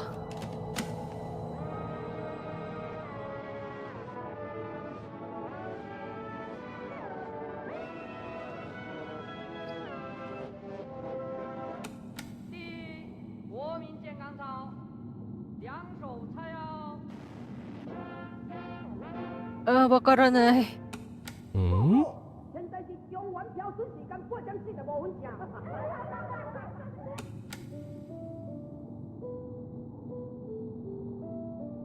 あ、これを弾けってこと？っていうこと無ですか。理よ。同じ音階を繰り返している。ちょっと待って。すみません、絶対音感ないんです。わかんないんです。いや、これ難しいですね。タタタタタタタタタ。デジタルピアノを入れていた気がするんですけど。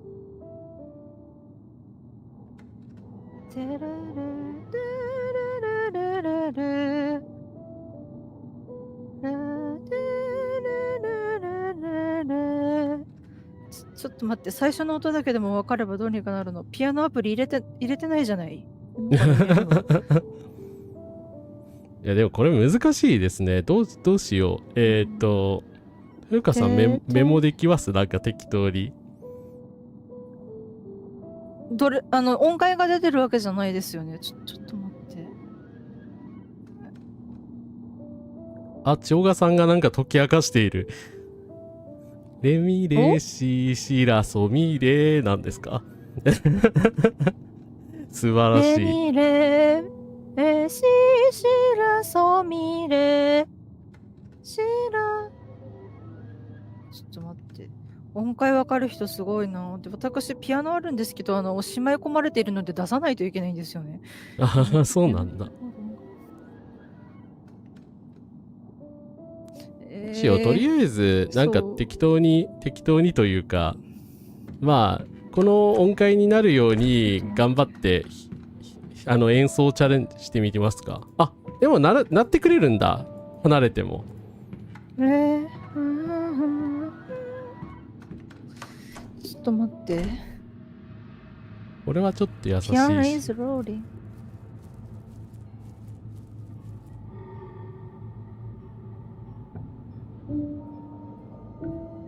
あ、しょうがさん合ってます。レミレシシラソミレです。合ってます。今ピアノ弾いたら合ってました。はい。ということはこれがレですよね。レ？はい、そうです。レでミが隣です。レミレ。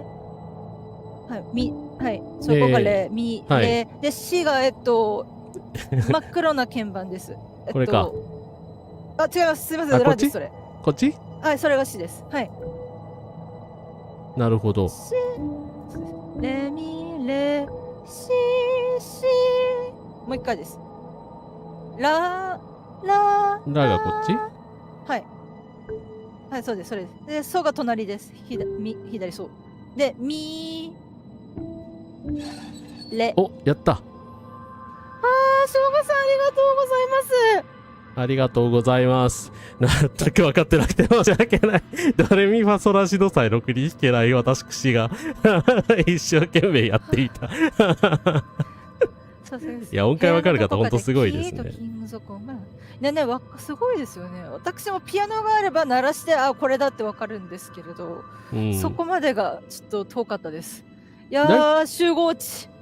なんか微妙にあれ違いましたしね、なんか。うわー！いやー、怖かったー。ジャンプスケアでしたね。はい、余裕のある方はですね、ぜひこの後にですね、コメント欄の方にジャンプスケアのところを書いていただけると助かります。タイムスタンプで。余裕があるので。いや、後でちゃんと私あれしとくので。いいですか、唐島さんお願いしていいですか。はい、はい、大丈夫です。それは。なんであんなことするんですか。あ、怖かった、あれ。で、あと私ですね、通話して烏丸さんに音声をお届けしている関係上ですね、私の音だけ若干時差があるんですよ。音声がね。そうですよね。はい。なので前回とかも私だからワンテンポ遅れて反応してるのでヤドンみたいになってて、これはひどいな。ひどい。ここになんでそんなことするの？なんでそんなことするの？指のねしれたって。あ、待って。指紋がすり減って感じ。指紋がすり減っているということはスパイの可能性があるんですよ。身元を特定されないために。そうでもですね。この時代にそれがあるかっていうところですし、で指がねじれてるということは拷問の後なんですよ。ね、おそらくは。いやいやいやいやいや、ちょっと連続攻撃でしたね。怖っ。すいません、皆さん鼓膜大丈夫ですか？私がめちゃめちゃ叫んでるけど、鼓膜の保護をお願いいたしますね。はい、音声に気をつけてください。はい。いや、本当お化け屋敷的ですね、ちょっと。あって、奇妙なことだが、この服装には、どこか親近感を覚えるってことで、今気づいたんですけど、はい、制服ですね。はい。なんでそんなことするんですか？っていうことは、で、しかも、スカートじゃないよ、ないけど。っていうことはこれ腕両方ともないし、まあこれスパイを示唆してるし、これレイさん本人なのではっていう合理的な疑いがなんか生じているんですけど、今怖だからレイさんが悪いことをしているから、さっきのさっきというか前回呪符が書かれた、守りの呪符が書かれた部屋に入れなかった。スパイを入ってこないようにするためだったとか。いやでも性はある。でも17歳の家庭内不和でメンタルが健やかではない子をスパイに仕立て上げる人間、大人の方が悪くないですか？いや、どう考えても社会が悪いでしょこれは。いや、だからね、今、あえて言いますけど、台湾の人たちが何を恐れてるかっていうと、まあ、自由を失う可能性を恐れているわけですよ。まあ、いろいろな意見が台湾社会にはありますけれども、自由を失うというと、こういう記憶が呼び覚まされるので、自由を失うことに反対されているわけですよね。そのことを理解してくださいね、皆さん。自由を失うというのは本当に恐ろしいことなので、はい。まあ、自由があるから我々ここでこうしてこのゲームできてるわけなので。そうですね。はい。はい。で、うわー、打ち上がった。やっぱり打つと思ったよ。人形の体から鍵が出てきた。で、なんで人形なのに打って血が出るんですか？そうですね。だからこれが撃たれてるのがウェイさんだけなのか、結局レイさんもこの時撃たれたということなのか。だからウェイ君を手にかけることができなくて、軟弱者、お前も実は共産党のスパイだなって言って切られたんじゃないですか。スパイ防止法反対。反対です。スパイ防止法なくても神谷宗平は逮捕できると思うんです。はい。神谷を逮捕した後に撤回してくれるならいいけど、法律でそんな簡単になくせないからな。いらないですよ。いるって言ってる人たちはね、何と戦ってるんですか？はい。陰謀論ですよ。やっぱ憲兵っていうのがな、やっぱ日本の憲兵もあんまりつかいい印象ないですよね。もちろんまあそうですけど、なんて言うんですかね、やっぱり憲兵のイメージの悪さすごいですね、これは本当に。もう、ただ洗脳されてるレベルの人たちなので、憲兵が100悪いかと言われると、憲兵を生み出した権力側が悪いので、よくお役所仕事とか、これだから役所に公務員はダメだって言って、そういうふうになんでしょうね、まとめてダメだって言われるじゃないですか、役所を揶揄するとき。でもなんだろうな、役所の全員が窓口に相談しに来た人に対して差別的な態度をとってあろうことか暴言吐いて生活保護を受給させてやるかよみたいなことをね、するわけじゃないので、公務員叩きをするに簡単になんかこう道義になってるのが怖いなと思って、結局公務員という属性でまとめて、これだから公務員は、これだから役所の人間はっていうのは、私たちが批判する体制側と同じラベリングと差別じゃないですかって思うんですよ。昨今の生活保護の判決を無視してるクソみたいな、政権があるらしいんですけど、ちょっとね、私の世界にそんな奴らは存在しないはずなんですけどね、なんかちょっとそういうやつが、はい、ムービー入りましたね。あら、ウェイ君、ありがとう、私のために。お安いご用ですよ。こんなことならいつでも頼んでください。最初の続きかなこれは。いや、このセリフ言った覚えないです。今日、だからこれ毛布を僕たち持ってきますよって言って、その後でガンと暗転したじゃないですか。だからもし毛布とかを持ってきたとしたら、このセリフが書かれてたのかなって今ちょっと思ったんですよね。わかんないですけど。今日はわざわざ僕の教室まですみません。いいんだよ。私のクラスは自習中だから邪魔になるし。私たちがここで会うこと、誰にも知られてない？もちろん抜かりはありません。いいですか？この読書リストの取り扱いはくれぐれも慎重にお願いしますよ。うん、分かってる。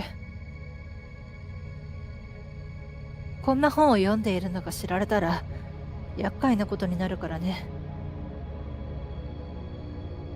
でも知識を追い求めるのは私たちの自由でしょ？その通り。全くその通りです。イン先生も同じようなことをおっしゃっていました。二人はちょっと似ているかもしれません。勇敢で才能にあふれていて。そうかな。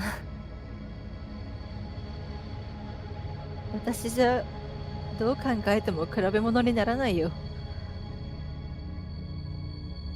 あの人は校長先生の娘ですごい功績を持つ学者の一族なんだから。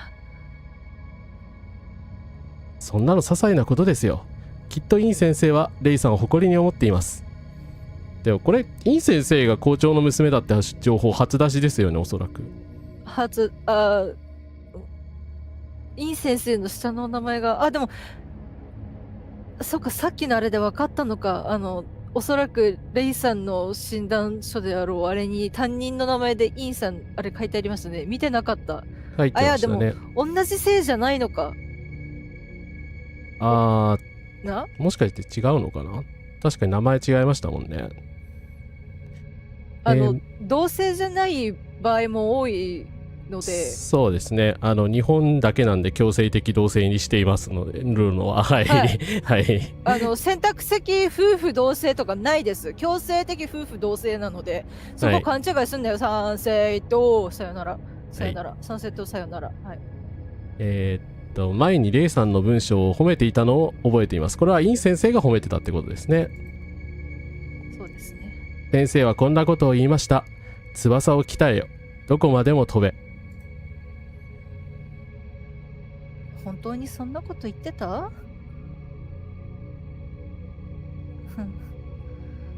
ねえ、一つ聞きたいことがあるの。イン先生とチャン先生が親しげに話しているのをよく見かけるけど、ひょっとしてあの二人がどういう関係か知ってる？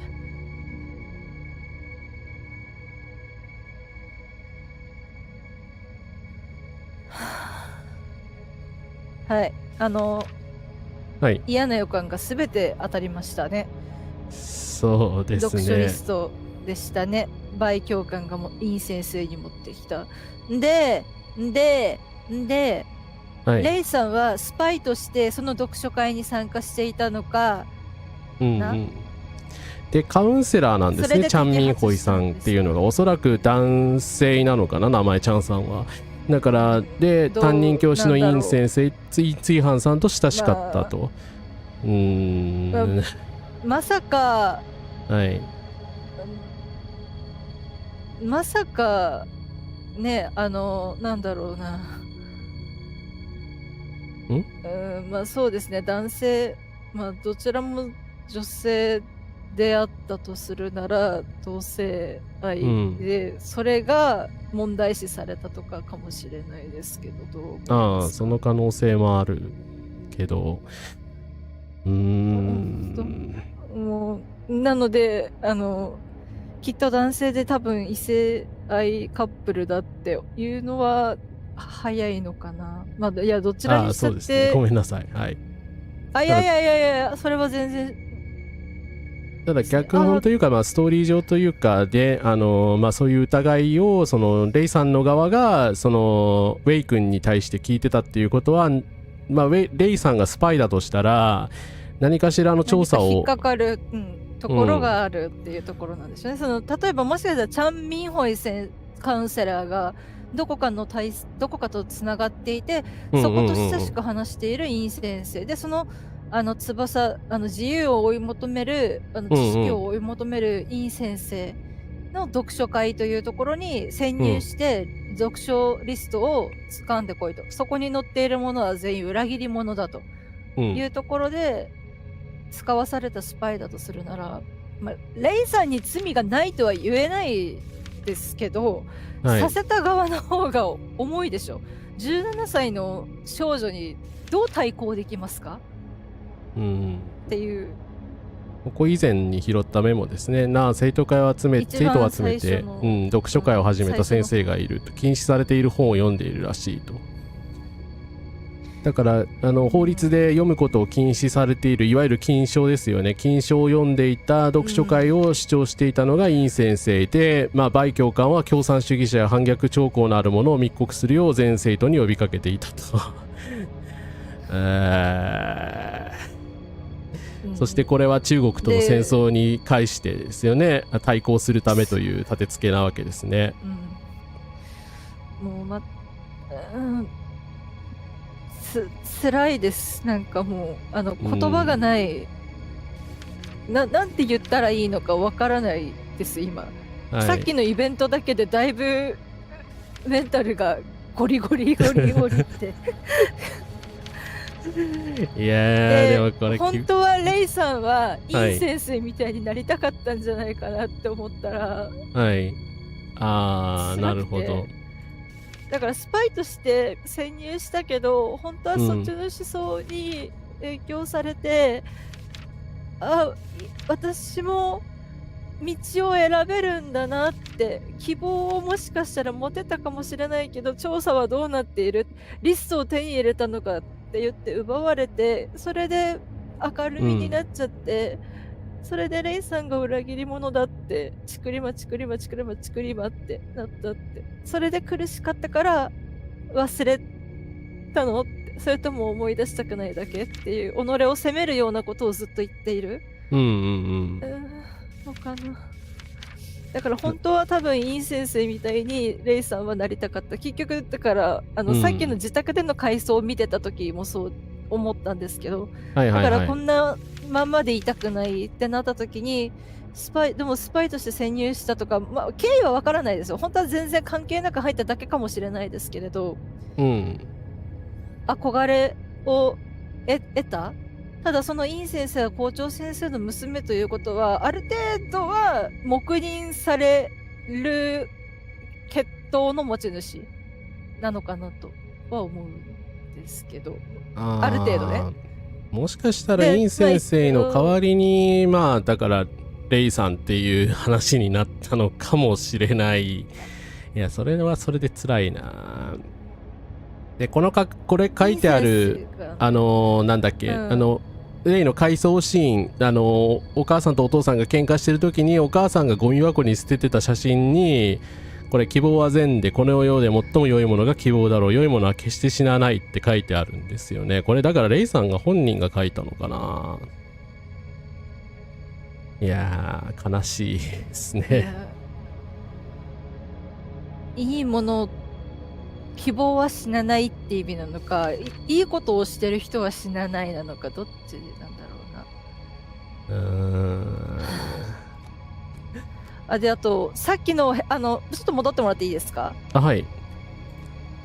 ご指摘があって、これ確かに五線譜の音符みたいに見えますね。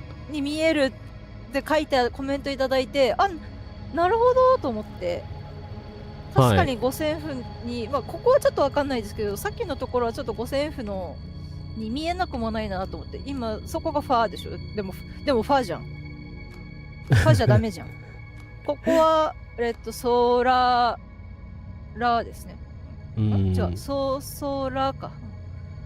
どういうこれなのかな。この効果とか音楽につながっていくんですかね。鈴内さん、コンカラスです。来ていただいてありがとうございます。三井不動産の件ってマレーシアのララポートですかね。最近はエンタメ IP のおかげで何とかなってるような記事があって苦い気持ちになりました。はい、おそらく私が見かけたのはそこですね。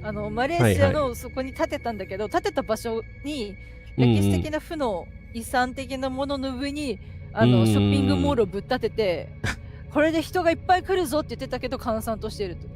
地元民は地元というかそれを知っているから現地の方々は来ないっていうやつだからきっしょってなって、だからやっぱりこれを見たら私はやっぱちょっと三井不動産が関わっているバスケットボールは応援できないな。選手が反差別とか反戦言ってくれるわけでもないし、バスケットボール協会、日本の協会が表明してくれるわけでもなしで、と思って、はい、嫌いだなと思った。でもしかしたらここに音符を弾いたら隠しアイテム出てきたりするのかなと思ったりしたんですけど。なるほど。別ルートじゃないですけど、なんか隠しアイテムがポロッと出てくるのかな。ソソラ。読めるのはここは読めるんですよ。ソソラって読めるので。あとちょっと前の文も読めるかな。そうそう。で、ファーかな。そうですね。ここからかな。ファソソソラ。ファソソソソラ。ファソソソソラ。いや、わかんない。意味があるのかないのかわかんないですけど、どうなんだろうな。割とこういう謎解きって、裏の回答が用意されてたりすることもあって、それがなんでしょう、トゥルーエンドへの、あれに行っちゃうみたいなのがね、あるじゃないですか。トゥルーエンドに必要なものがそれで出てくるみたいな。あるのかもしれないですね。はい。レイ君が置いていった紙袋。なんかアイコンおかしくないですか？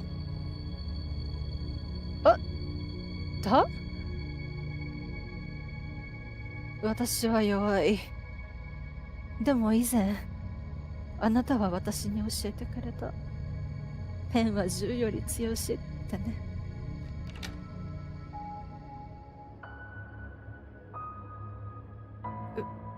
こんなどこにでもあるようなただの紙切れが使い方次第で邪魔者を消す道になる。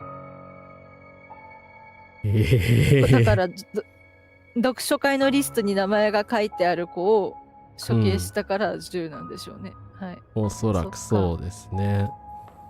で、ここでまたピアノの音楽が流れるの。そうですね。いや、皆様コメントは本当いろいろたくさん書いていただいてありがとうございます。考察がだいぶはかどりました。もしかしたら間違ってるかもしれないけど、はい。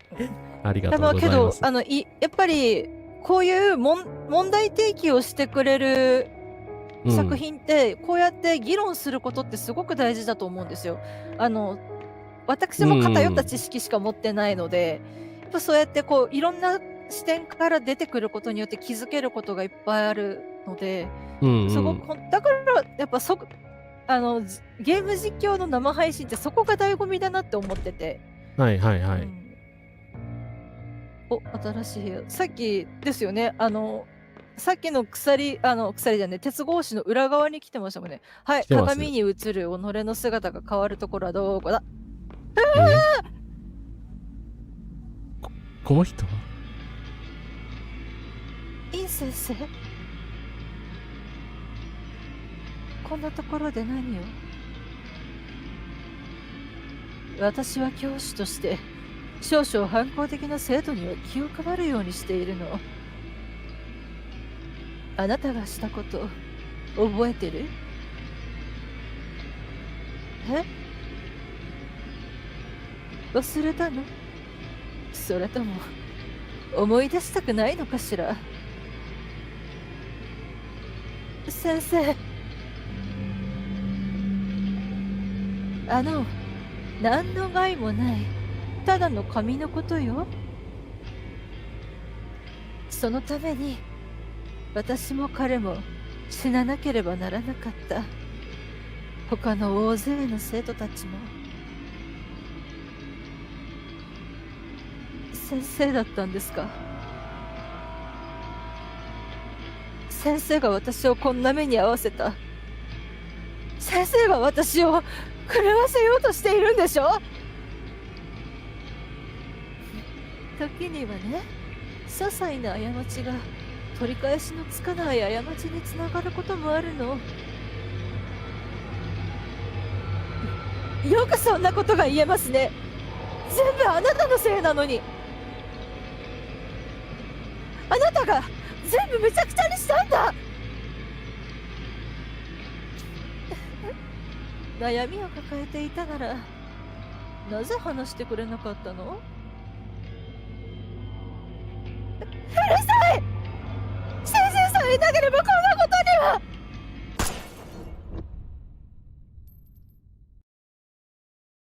ちょっと待って。先生がここにいなければ悪夢は消えるはず。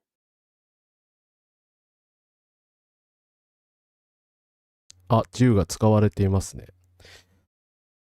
ってことは、イン先生をやってしまったのは、という意味なのか、それともリストの中にイン先生の名前が入ってたからっていうことなのか。それかイン先生が売り渡したのかもしれないですけど、どう思いますか？どうなんですかね。インさんが実際どういう方だったただ私も死ななきゃいけないって言ってて、ただそのブッダの鏡の中だけでしょ。だからその心の中で黙らせるために銃を使ったっていうか、審判を受けるんですかね。どうなんだろう、わかんないな。あれなんて読むんだ？上皇神？上皇神ですかね。上皇神よ。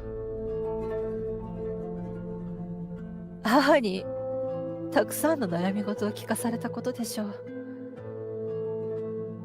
私にはくだらないことばかりに思えました。でも相談できる人がいないこともあるのです。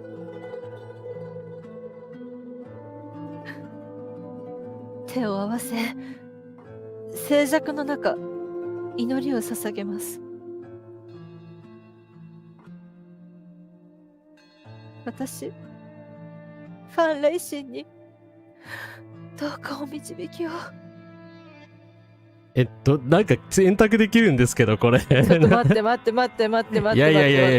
いや。愛について聞く、将来について聞く、家族について聞くか。ちょっと待ってよ。はい。だからさ、わかんないんですよね。裏切り者が誰だったのかもさっきのあれでわかんなくなっちゃったし、レイさんが両親の呵責に苛まれてああいうことをしたのか。だって結局鏡の中のレイさんが撃ってたので、あの鏡が何なのかっていうところにもなってきますし、で鏡が全部割れてるから己を見たくない。でその鏡なんでしょうね、ミラーワールドっていうとちょっと仮面ライダー龍騎っぽくなっちゃうんですけど鏡はいだから鏡の中が真実なのか記憶なのかっていう、そのなんていうの、どこが現実でどこが空想でどこが記憶なのかで、まあ多分あえて3つぐらいあると思うんですよね。現実世界とその怪奇世界とレイさんの記憶の中とが多分ごちゃ混ぜになってるのか何なのかっていうところの区別がちょっとつかないので、まだちょっと確定的ではないけど、でもさっきのやりとりしんどかったなーって思った。そうですね。私も空を飛び立つ翼を持てるんだってレイさんがやっと気づけたっていうことかなって思ったりもしたんですよね、読書会に参加してってなる。でもさっきのだと、でもあなたが全部壊したって言ってて、だからあれもわかんないんですよ。レイさんの責任転嫁なのか事実なのかがわからないっていうところだったり、あと校長も多分保身のために娘を切り捨てたってことなのかなって思いますけどね。そうですね。インさんだけが裁かれたとすると、校長はインさんを見捨てたってことになりますよね。ですね。自分が裁かれないために、でもしかするとですよ、嫌な言い方をすると、やはり女に学を持たせるものではないなって言いながら、売り渡した可能性も、売り渡したというか、もう、そんなやつは私の娘ではないからいくらでも好きに処刑してくれみたいな話をしたとするなら、いやわかんないですけど、でもよくあるんだよな。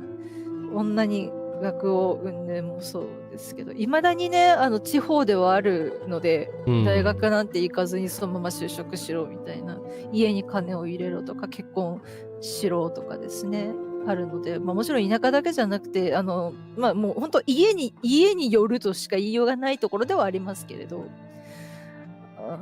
ってことは、家族にしますかね。でも家族だと多分お母さんのことがフォーカスされますよね。将来か。ただそうお母さんと同じことは聞かないって言ってたじゃないですか。はいだから多分家族については聞かなくていいんじゃないかなって思うんですよ。そっか、なるほど。そうですね。だから将来か愛ですか。ですけど、レイさんが欲しいものって何なんだろうって、愛は欲しいだろうけど、どちらかというとやっぱ将来ですよね。将来なのかな。ただ愛って人に聞くものじゃねえなって思うんです。確かに。いや、ただそれぞれに愛の定義ってあると思うので、それを語り合う分にはいいんですけど、神に愛について教えてくださいってすがるのはどうかと思う。でもそれを言うなら将来もそうなんですけど、ここ待って、これ分岐にはなりそうかな。どのぐらいにすげえ悩んでますけどごめんなさい。ただ今までのことを総合して考えると、やっぱり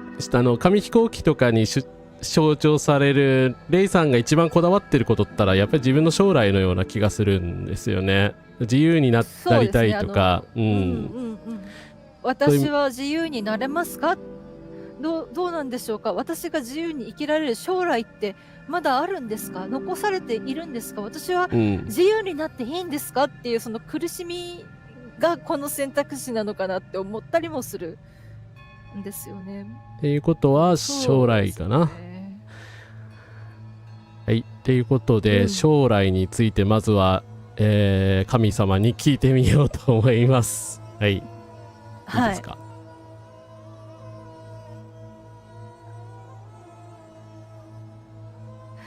私は自分で決めた道を進み、心の赴くままに生きることができますか？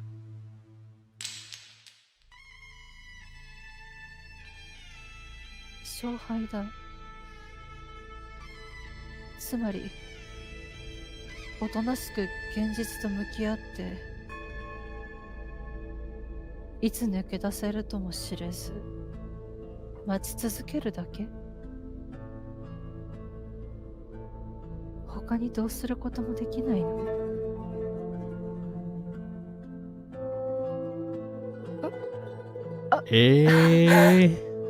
そんな。他にも聞きたいことがあります。とりあえず順番に全部聞けるみたいですね。いるんですね。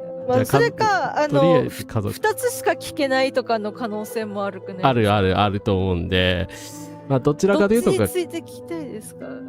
家族じゃないですか、そうなると。まあただそれ確かにお母さんにでもダブるのかなというところもありますけど、でも愛はそのメインテーマでもないような気がするんだよな。いやうん、まあ愛があるのは大前提ですからね。そこの、はいそれがある上でどう展開されていくのかだと思ってはいるんですけれど、そうですね。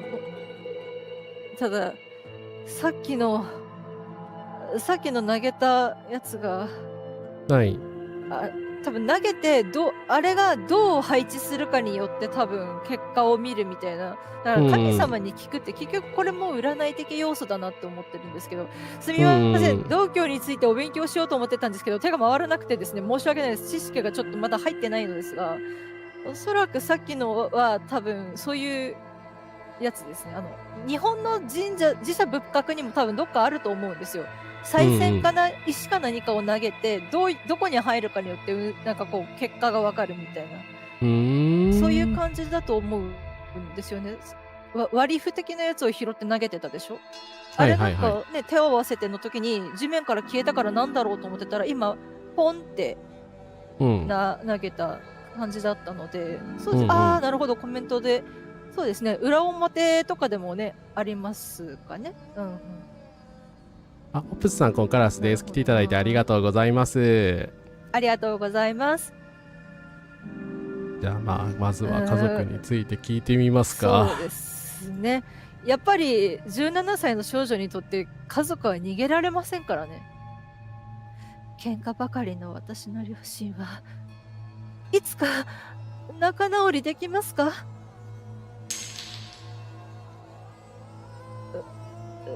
勝敗だ。腹水盆に帰らず、そういうこと。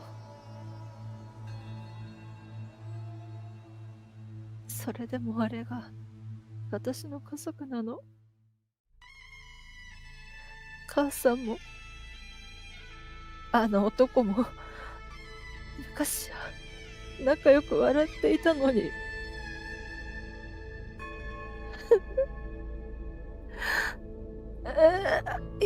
ねえ、今の辛くないですか？辛いですね。17歳の子に突きつけることですか？だから神様嫌いなんですよ。神へのヘイトが向いてる。でもさっきからすごい悪い結果なんですけど、大丈夫かこの神様。はい。だから占い師が違うところは、悪い結果が出たとしても、それをどう回避するかとかを詰めていくことなんです。だから細木和子、あの人もいろいろテレビ的に作られたキャラクターだった話でもあるので、全部が全部あの人の罪ではないんですけれど、まあでも地獄に行くみたいなこと言っちゃダメですよね。そう、あんた地獄に行くわよみたいなところがあったじゃないですか。だからどうしましょうまでいかないと占い師として失格なんです。っていうか人間としての教授を捨ててるんですね。そういうことをする占い師って。はい。それが結局霊感商法につながるんですよ。でも大丈夫、ご安心ください。この壺を買えばあなたは救われます。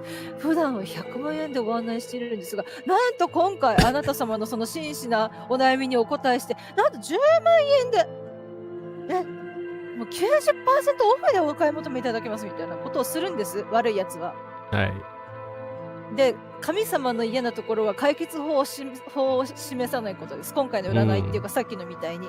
占い師は解決法まで提示してやっと占い師なんです。それができないなら占い師やっちゃダメなんですよって思うんです、私はね。だから占い師界隈にめちゃめちゃ嫌いなんですけど。いやー、そろそろ孤立するかな、炎上して。まあいいや。正しいことしか言ってないと思ってるので。はい、ということで。さっきの家族の話辛かったな。いやー、辛いですね。山上徹也無罪。はい。で、愛について聞きましょう。いや、あの方はちゃんと治療を受けるべきです。本当に。はい、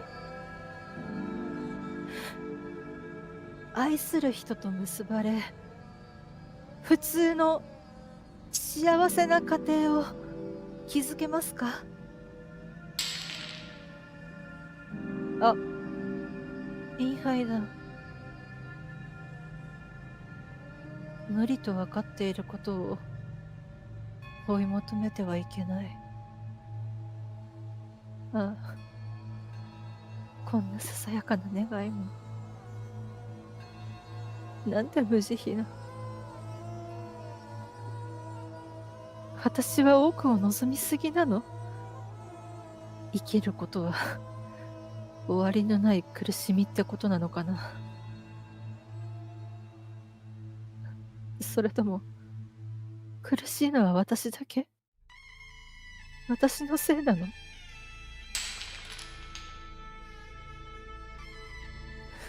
聖杯、つまり自業自得ってことね。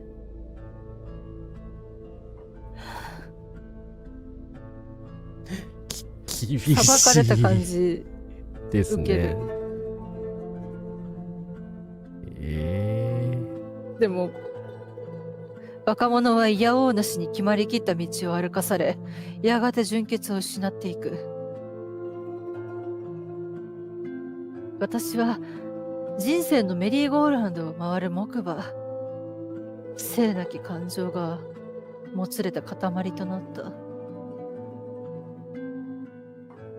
狂気を吹き込まれ、木馬は加速していく。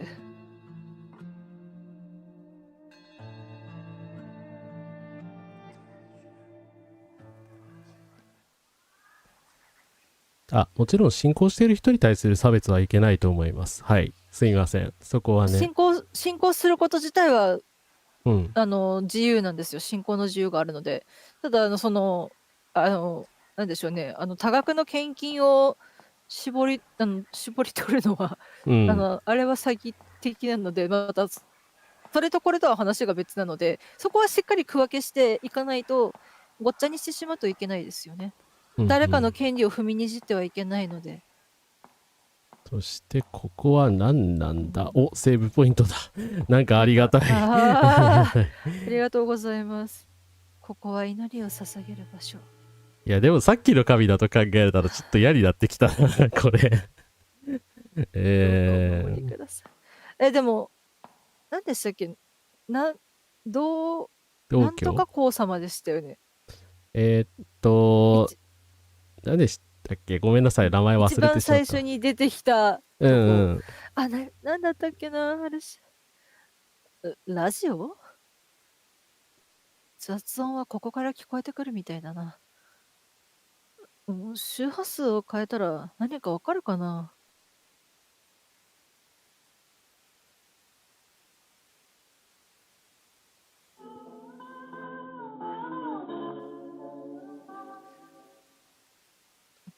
またね、リース・ウォー・オブ・マインに引き続きラジオを操ってますね。はい。いやでも実際そうですよね。なんか戦ってるからな、自由を得るために。でも戦争と一緒にはしたくない。上皇様って書くんですね。ありがとうございます。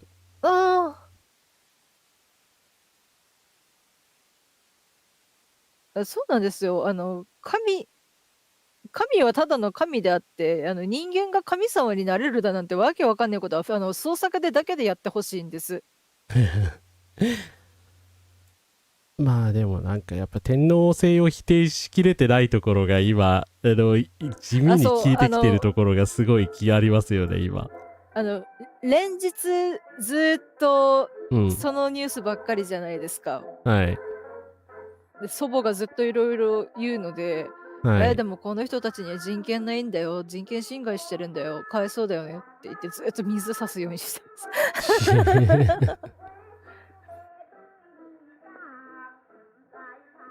部屋の空気が変わった。なんか、なんで逆さなんですか、それ。しかも逆さになってますね。割れてた。豚の貯金箱。身勝手な欲望のために壊されたんだ。これもアイニュですか？なんかの。なんなんですかね。でも別にレイさんって中に入ってるお金を取るために豚の貯金箱を叩き割るって表現ってよくあると思うんですけど、それを何かになぞらえてると思えるのかな。うわ、なんやここは。もう透明な水たまりがある。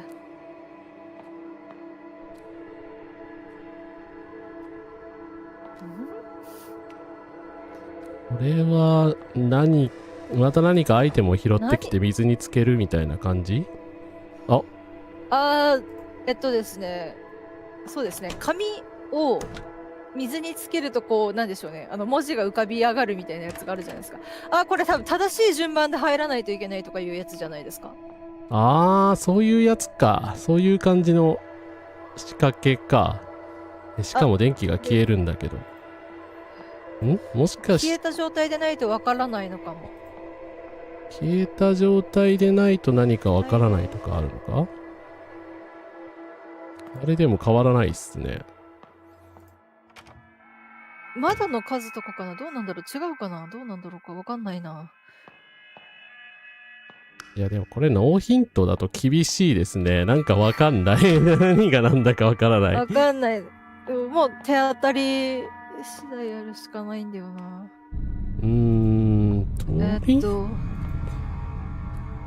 音が悪い、怖い。とりあえず一回。水が滴ってるのはここなんですかね。ピチャンピチャンみたいな。何が足りないんだって。でも豚の貯金箱多分何かを示唆してるのかな。ただの示唆なのか、あれを何かしなきゃいけないのか、なんか接着剤的なの見つけてきて組み立て直すとかかな。良いものは決して死なないって嘘ですよね。良いものでも死ぬんですよ。人間だから。概念は死なないとは思いますけど、とりあえずこのドアの謎をどうにかしないとですかね。いや、わかんないんで、とりあえずなんか、窓の順番に入ってみます。窓が少ない順から、1、2、3、4と今入ったんで、これが最後なんですけど、6窓のドアが最後なんですけど、でも何も起きないな。はい、何も起きないです、ね。真ん中選べないですよね。何かいる。何かいますよ、これ。その足跡についていくってことじゃないですか。そういうことか。だから今手前で、あれ？でピチャピチャって多分聞こえ出すから、はいはいはいはいはいはい。どこに入るか。そういうことか。来て、こっちに来て。あれでもそこなの？全部そこで止まるの？ここでいいのかな？逃げたら動かないとか。でもそうですね、同じところに入るの可能性もありますからね。でもこっちにもしかしてついてきているのかな？そんなことではない？ついてきてるのかな？ちょっと動いてもらっていいですか？もうちょっと。いやでもそれ以上動かないですね。なんかずっと手前のドアのところでなんか繰り返しというか繰り返しされている。何かのヒントっていうか鍵なんでしょうけど、暗くしたらわかる？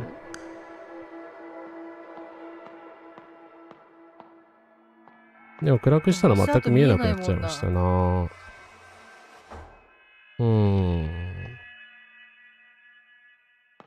一回これなんか別のルートまだ行けるから一回これやめて他のとこでちょっとヒント探してきますか。ちょっと難しすぎてわかんないですねこれは。なんかおそらくこの足跡が何かヒントになっているんだとは思われるんですけど、ここで消えちゃうんですよ。いつも私の頭ですいません見えないけどいつも手前のドアのとこで消えちゃうんでわかんないんですよね、目指してる場所が。そうなんですよね。だから、なんかゾンビ出そうな雰囲気だったと感じですよね。だからいや多分これはこの音楽で合ってる気がしないでもないんですよね。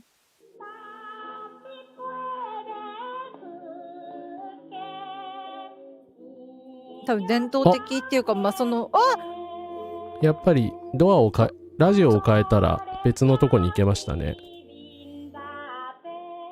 豚の貯金箱だ。大きな丸い目で餌を欲しがっている。餌ってつまりお金か？お金ですかね。でも割られてるから誰かいるみた誰かい。いるみたい。いるやん。お母様。これレイさんの母さんはいつも昔ながらの妻として振る舞おうとしてきた。不満があってもそれを口に出すことはない。そういうところが私は嫌いだ。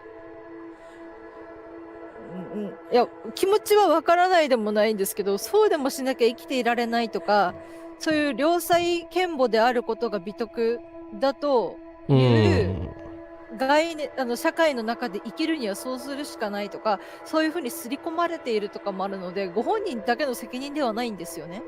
そうですね。社会構造の問題ですからね。そうでもないと、そうでもないと生きられなかった人っていうのがいて、で、それは本当に国籍が違ってもやっぱりあるんですね。日本でもあるじゃないですか。やっぱ女は散歩下がって後ろからとか、家のことはお前がとか、育児は母親の仕事で、だから虐待のニュースも母親のところ、県だけしか。そう、どっかのマンションからインフルエンザの子供がマンションから転落したってニュースで母親の話しかされなくて、父親のこと言われなくて、はい。で母親はその子のために薬を買いに外に出かけてたらしくて、その子を残していったらしいんですね、お家に。でも父親が何してるかって話ないんですよ。片親かもしれないので、それはちょっとまた別、そうなると話は別なんですけど、父親は仕事に行っておりって、なんで父親には責任がね、なんか問われないのかが私は分かんなくて、父親が何してたかも言えよと思って、はい。思ったっていう直近の感じではあるんですけど、だから本当に、良妻賢母とか、なんかやっぱ妻のあり方とかっていうのは本当にそういうのはね、ただやっぱ私でもね、小さい頃から環境のせいもあって、それがそういう女が素晴らしいって思って生きてきちゃったものですから、この呪縛が解けるまでだいぶかかって、エマ・ワトソンには感謝しかないんですけどそういうこともあるんだというか、やっぱだからフェミニズムはいろんな人を救うんですよ。その女性の権利だけじゃなくて、全ての人の人権のためにあるのがフェミニズムなので、と思うんですけどね。ついフェミって言ってバカにされるじゃないですか。どういうつもりなんですかね。昔の父さんは正月以外に家で酒を飲むことはなかった。冗談を言ったり、お話を聞かせてくれたりした。あの頃の父さんが私は好きだった。好きだった。で、しかもさっき母さんもあの男もって言ってたでしょ。そうですね。父親については父とさえ言わなくなってましたよね。それかもしくは父親が出て行って母親に新しいパートナーができたか。わかんないですけど、でもやっぱもう父と認めたくない。やっぱなんか違う生き物だっていうことかな、って思ってるから父親だと認めたくない。やっぱでも何やこの。でもやっぱ、お母様の姿は昔から一緒で一貫してるからお母さんだなって思えるけど、父は変わってしまったって思ってるのかもしれないですね。なるほど。結婚した当初からっていうことですもんね。ガラスのコップがある。怖っ。演出が怖いんですけど。母さんと父さんと私の写真、どれも目がこすり取られている。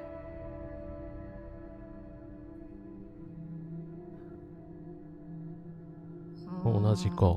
こすり取る？なんで目をつぶすの？見るなってこと？そういうメッセージなんですかね。そういう。まあ何かしらのメッセージか謎解きなんですけど、ただもうこのゲーム割と謎解きもちゃんと、してるじゃないですか。謎解きが、怖っ。目が光ってるよ。でもこれ見なきゃいけないんだよな。泣いておる。一体どういうこと？多分だからレイさんは両親の呵責に苦しんでいるんですね。スパイだったけど、逆にやっぱイン先生に影響されて、だから素晴らしい文を書けたって、まあ、気に入られるために疑われないためにやってただけだとしても、わかった。はい。それを透明の水にかけて電気消すんです。なるほど。はいはいはい。それでさっきの確かに謎が解けそうですね。ただ足跡がもうちょっと長く続くのかも。暗闇になって蛍光塗料で光るのかも。かもしれない。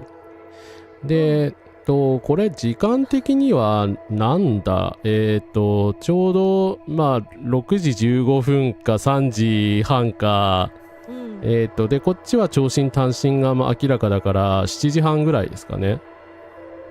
ですかね。おそらくは。鍵がかかってる。しかるべき時にしかるべきものと会え。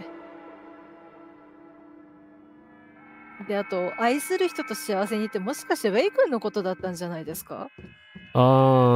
でもそのニュアンスはあるのかも。やめろ、物を投げるな。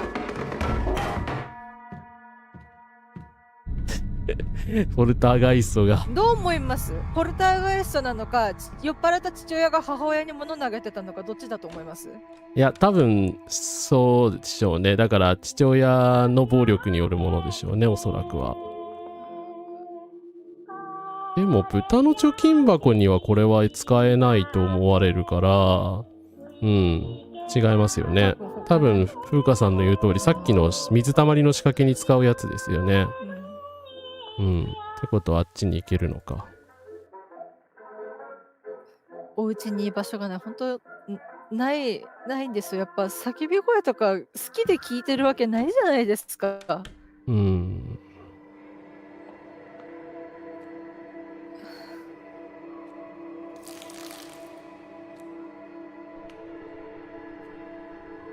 で、電気を消すんですね。おそらくはそうですね。やっぱり目を消すってやっぱりなんでしょうね。あれかなって思うんですけど。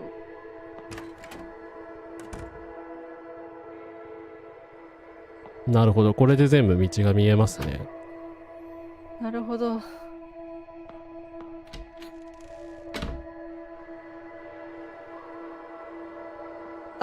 そうです。直接流られたり自分が暴言吐かれてるわけじゃなくても、他人が暴言吐かれてるの見るだけでパフォーマンスが激落ちするんです。これ研究結果で出てたはずです。職場のあれで大声で叱責したりとか、なんかそういう空気が悪くなったり、誰かを威圧するようなことをするとダメなんですよ。はい、こんにちは。新しいエリア。注射器。なんだお前。注射器だよな。注射器ですんで。それがなんで吊るされてるの？床に金が落ちている。うげ、私立探偵？夫の浮気、夜遅くまで帰ってこない。身辺調査は我々にお任せ。私立探偵のチラシのようだ。私立探偵？そんな時代からあったのかな。で、注射器ってあれですかね。だから拷問用に使ったりだとか、スパイを薬漬けにして、なんかこう依存させて逃げられる。怖っ。なんだこりゃ。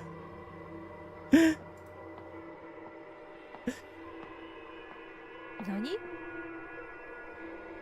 昔は夜寝る前、いつも壁越しに両親の楽しそうな会話が聞こえていた。昔はそれくらい仲が良かった。たわいもないおしゃべりが気まずい沈黙に変わったのはいつ頃だったろう。やがて父さんを泥酔して帰宅するようになった。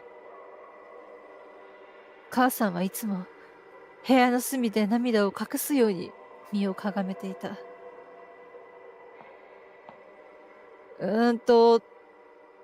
待って。探偵のあれがあるから、もしかして父親の浮気を探偵があれしてたとかじゃないのかな。可能性はありますよね。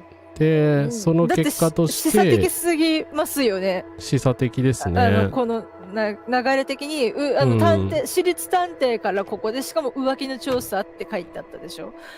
はい、こんにちは。っていうことは左側の時計がどれも止まっているけど手で針を動かすことはできそう。ってことはこれがさっきのですね、おそらく。そうですね。6時15分みたいな感じでしたよね。で、逆ですよね。はい。そっち多分逆かな。そうですね。こっちは7時半。で、何もならないなら左側が多分、3時半。3時半だったってことかな。こうかな。あれ？もうちょっとでもこれ難しくないですか？きれいに合わせるの。難しい。まあそうですけど、でも一応分単位で合わせてるはずなんだけどな。ですよね。あれ？いや、多分そう、でも8時ぐらいだったと思う。間違ってる？あれでもここスイッチ押せないですね。そっか。コメント欄優しい。ありがとうございます。お母さんも逆さでしたね。なるほど。これを逆にするってことか。ってことは、お父様どうでした？まっすぐでした？左がお父様の写真だったんですよ。左がそうか、お父さんで、お父さんが、右がお母様だったので、逆さだったんです。だから、つまり、こっちか。1時くらいってことで、お父さん、父の方は、やっぱり6時。どうでしたっけ？横向いてた。横向いてた気がする。横向いてたから、横向きにするっていうことは難しいな。こんな感じ？こんな感じか、こんな感じか、こんな感じ。ちょっと待って、難しいな、これ。お母さんは逆さだったら、逆さです。そう。で、そうですね。レイさんだけ正面だったので、お父様が、横向きでしたよね。写真のあれを向いてたから、9時9時ちょうどか。逆進、時計の針が逆向きだったとしたら、9時ちょうど？何も起きない。気がするけど、あれ？記憶がない。上がらない。ちょっと待って。違うか。そこに何か入れなきゃいけないのかな。いや、でも多分ね、両サイドを合わせたら、なんかカチッてなるような気がしますよね。おそらくだけど。おそらくは。おやあれー？はい、記憶力が飛んでいるのでね、やらかしましたよ、私は。あった。ピピャン、ありがとうございます。横向いててこうだった。そっか、そうですね。そうですね。私が図形というか算数のこういう問題に弱いのがね、もう丸分かりさ。なんで赤く染まるの？コアッピーだよ。わかんないですけど、とりあえずこれで仕掛けは解いて、怖っ。ちょっと待って、これまた待って、唐沢さん、これあと配信でレーティング入れなきゃダメじゃないですか。はい。いやー、これですよね。表現がそうですね。性的表現に含まれるのかな。ちょっとこれは、人体映ってないから下着をどう使うかによるんですけど、下着はね別に性的なものではないので、はい。ある日父さんがぐでんぐでんに酔っ払って帰宅し、玄関前で倒れてしまった。地面に倒れている父さんの姿に耐えられず、私は玄関の外まで出て手を貸した。その時、タバコの香りに混じって別の香りを感じた。女の人の化粧品の香りだった。で、その女の人の笑い声でしょうね、多分。そうですね。いや、やっぱりレイさん、家庭環境に問題があるのに、その子をやっぱ洗脳してスパイにするっていうのは、本当に非人道的な拷問に近しいと思いますけど。いや、というか子供をスパイにしてる時点で完全に非人道的なそれは配慮。本当そうです。なんだっけな、だから孤児を集めてスパイにしているみたいなのがあったんですよ。身寄りがないからできるみたいな、やっても大丈夫みたいな、バレにくいみたいなのがあって、特にNCIS ニューLA かな、あれが確かそうですね、孤児をあれしてたと思うんですけど。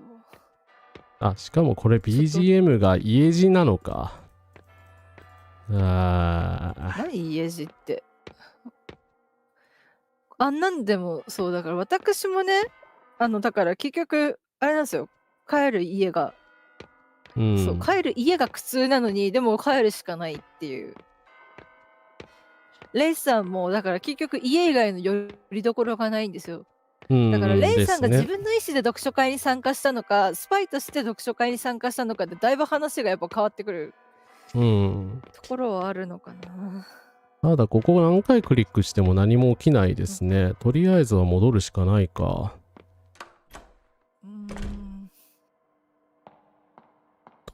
なんかさっきのあれで豚さんの貯金箱に入れる何かが手に入るのかなと思ったんですけど、何も手に入んなかったんで、どうすればいいんだろう。豚の貯金箱、この辺に何か答えがあったりしないかな。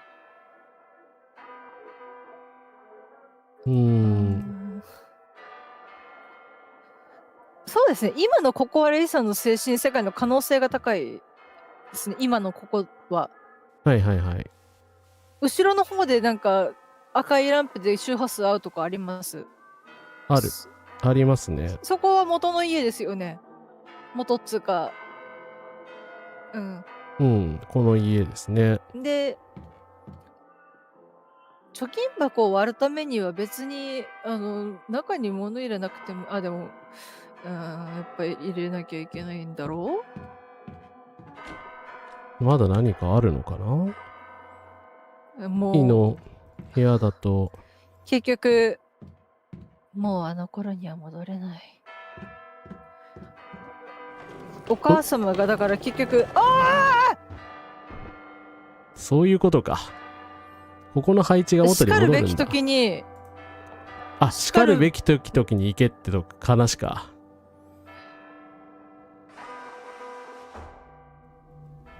叱るべき時って何？そしてここはさらなる何かがなんだこれは。ホラーで水辺は怖いんだよな。誰だこの人は。初登場ですよね、このキャラ。君の紙飛行機を受け取ったよ。ご両親のことで君が辛い日々を過ごしていると考えると心配でたまらなかった。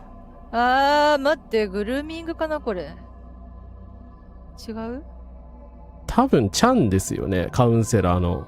えおそらく。多分こいつカウンセラーだと思うんですよ。イン先生と親しげに話してて。ってなるとですね、レイさんが密告した理由がちょっと変わるんですよ。そういうことか。なんか。カウンセラーのことをレイさんは愛しているから、はい。そんな先生と、そのカウンセラーの野郎とイン先生が仲良くしてて、だから密告したけど、いろんな人が巻き込まれてしまったとか。っていうことなのか。でもそんな心配は。結局自分も読書会に参加してた時点で、すいません。はい。で、ダメだったのかな。だとしてもやっぱり17歳だから愛する人と結ばれないなのかな。確かに、でもウェイ君でいいじゃん。ウェイ君も素敵、まっすぐな子だったじゃん。そういう問題じゃないんでしょうかね。カウンセラーだから人心掌握はお手の物でしょうからね。間違った方向に使えばですけど。今のところ、チャンさんの印象が最初からめちゃくちゃだってですよ、さっきの不倫の流れでここに来るんですよ。もう、どうしてもちょっと思っちゃう。違えばいいのに。違えばいいのに。どうなんだろう。まあ、とりあえず、チャンさんのセリフを見ていきますか。でも、そんな心配はどうやら、杞憂だったようだ。君には才能がある。そしてに、誰よりもまっすぐで、まるで白い水仙のようだ。ここで水仙の例えを使ってくるのか、この男。なんか私の好感度もだんだん下がってきたんだけど。水辺で雪のように白く咲き、水面に映る自分をうっとりと見つめている。普通と違う生き方には困難が伴うこともある。でも僕なら君の気持ちが理解できると思うんだ。グルーミングすんな。僕が海外にいた頃の話を聞きたいと言っていたね。今話せるのは僕の過去はなかなか複雑だということだけだ。ここ10年でこの国で多くの恐ろしいことがあった。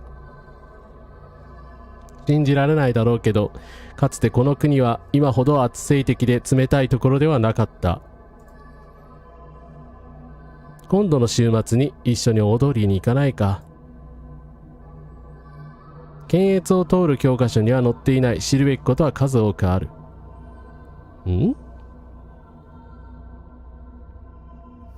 でもなんか反体制派っぽくないです、最終的に。すごいな。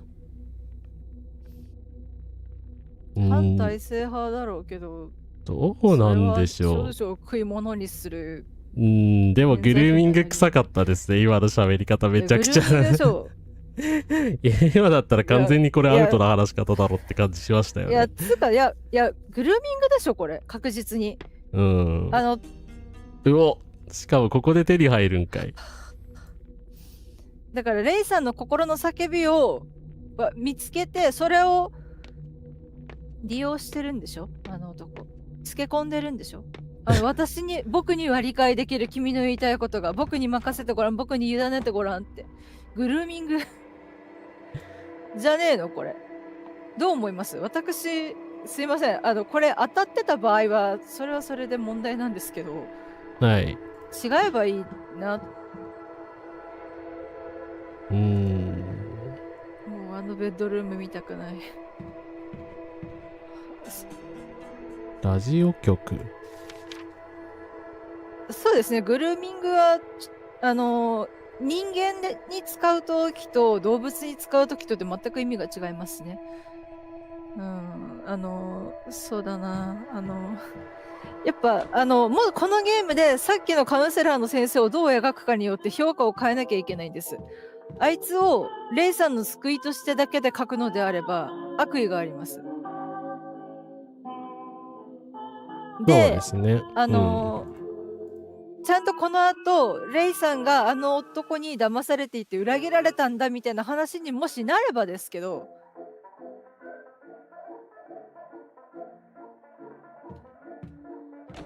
そうなればまあいやよくはない。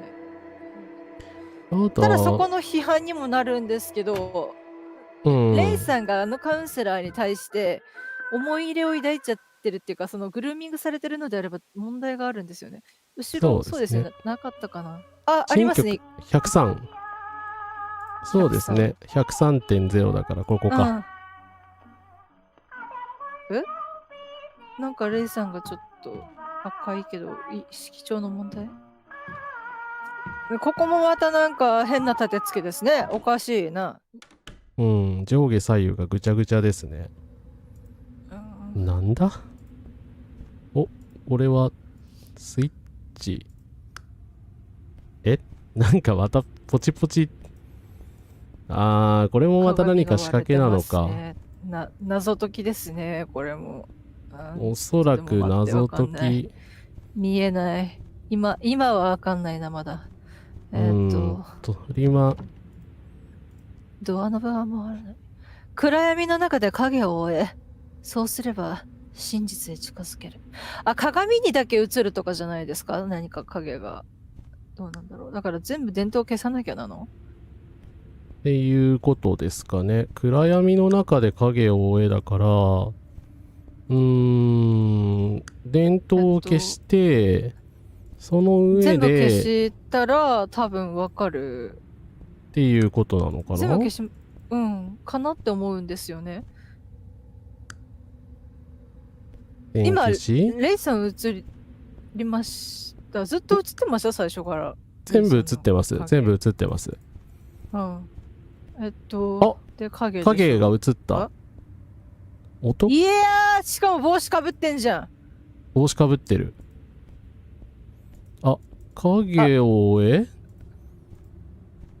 だったらこっち、こっちに行けってこと？ちょっと待って。どういうことだこれ。よくわかんないな。とりあえず全部の鏡の前通ってみませんか？ただそうですね。ここは行ってない。ここも映らない。映らない。ここも映らない。映らない。で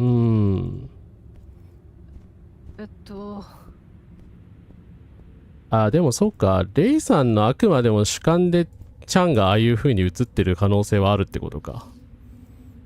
それはそうですね。でもあのセリフは全部ダメですよ。ちょっと待ってくださいね。逆向きだからここじゃなくて、一番左側のところにだけ影の方向がレイさんと合うでしょ。ここが合いますよね。だからとりあえずここの電気つけるとか。ごめんなさい。ドアくぐっちゃった。ドアくぐってもやっぱ意味ないんですね。でも暗闇の中で影を追え、で、真実にたどり着けるぞ。でここは確かに、影が逆向きじゃなかったんで、あれ？でもここ消えましたね。ただ別の鏡に映りませんか？どうなんだろう。ちょっと待って。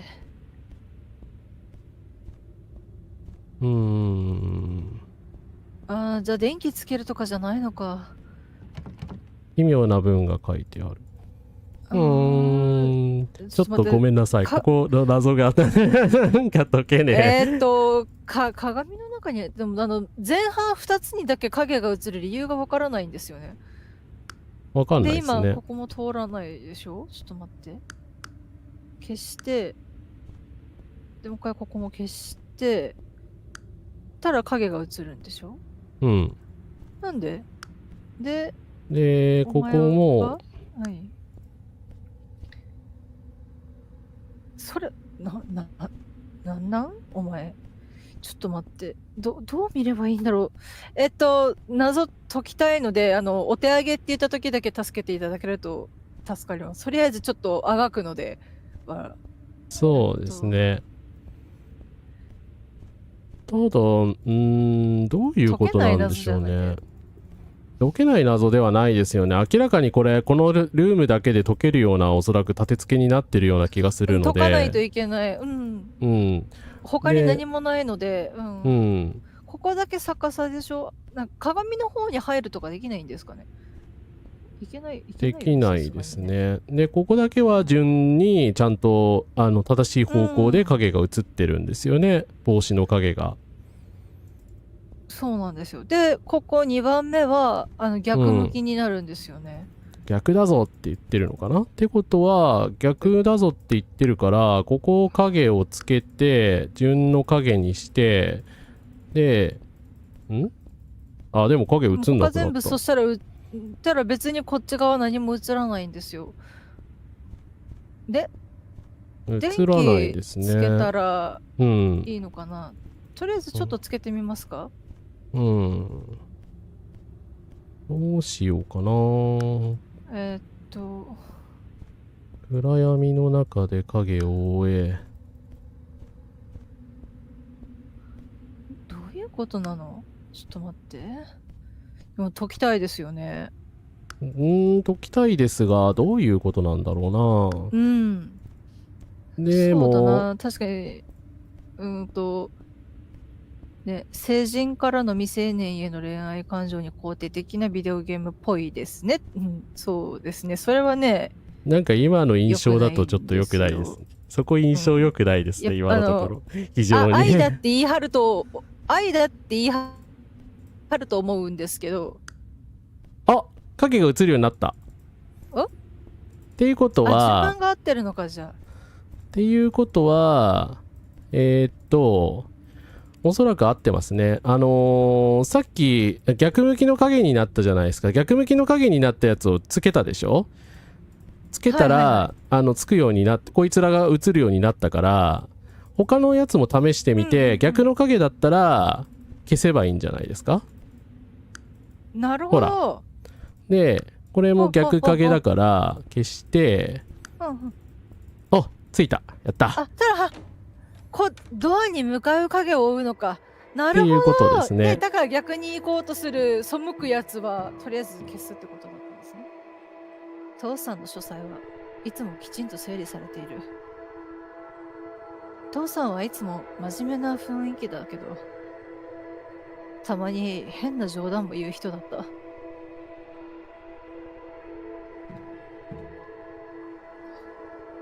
これは私が小さい時に描いた。模様替えをしてもこれはずっと残してある。記憶の中のいいお父さんの話をしてるから父さんって呼ぶんですね。そうですね。ここに書いてあるのはなんか落書き、家族の落書きですよね、多分。おそらく。なんか悲しいな。拍手ありがとうございます。拍手ありがとうございます。烏丸さんの見事な謎解きでクリアできました。ありがとうございます。あ、効果だ。効果だ。私の夢のために少しずつ貯める。なるほど。やっぱり脱出というか、この国を出ることを考えていたのかな。国というか、とりあえずは家を出たいんじゃないですかね。そうですね。でもそう考えてたら、だからもしかすると僕と一緒に自由の国へ行こうみたいな感じに見えちゃう。今後ね、カウンセラーの先生の言ってることとか描き方が変われば評価をもちろん変えるんですけど、今のところグルーミングカウンセラーだと思ってるのでちょっと当たりが強いです。違った場合は申し訳ないんですがグルーミング野郎なんですが、ただ実際は違うとしてもネタバレになるので、できればすいませんが耐えていただけますと幸いです。最後に平謝りいたしますので申し訳ないことをした。そこは割れたとこじゃないですか。そこ割れたとこですね。違うか。ってことはここか。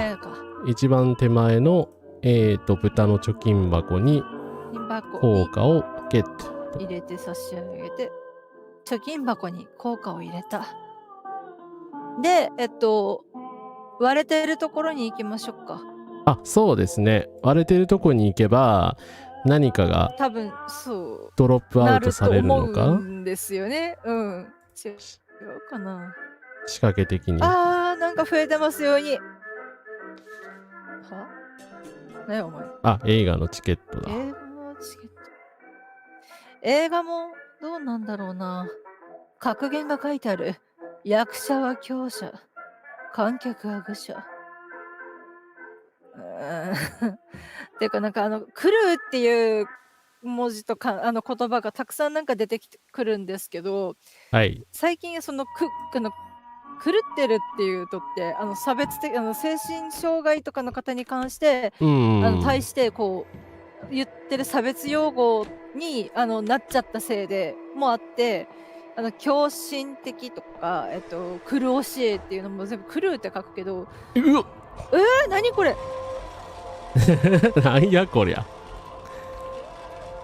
なんか一気にこれ映画のチケットまだ使ってないですね。でも一気に明るい世界に来た。てか初めて色見ませんでした？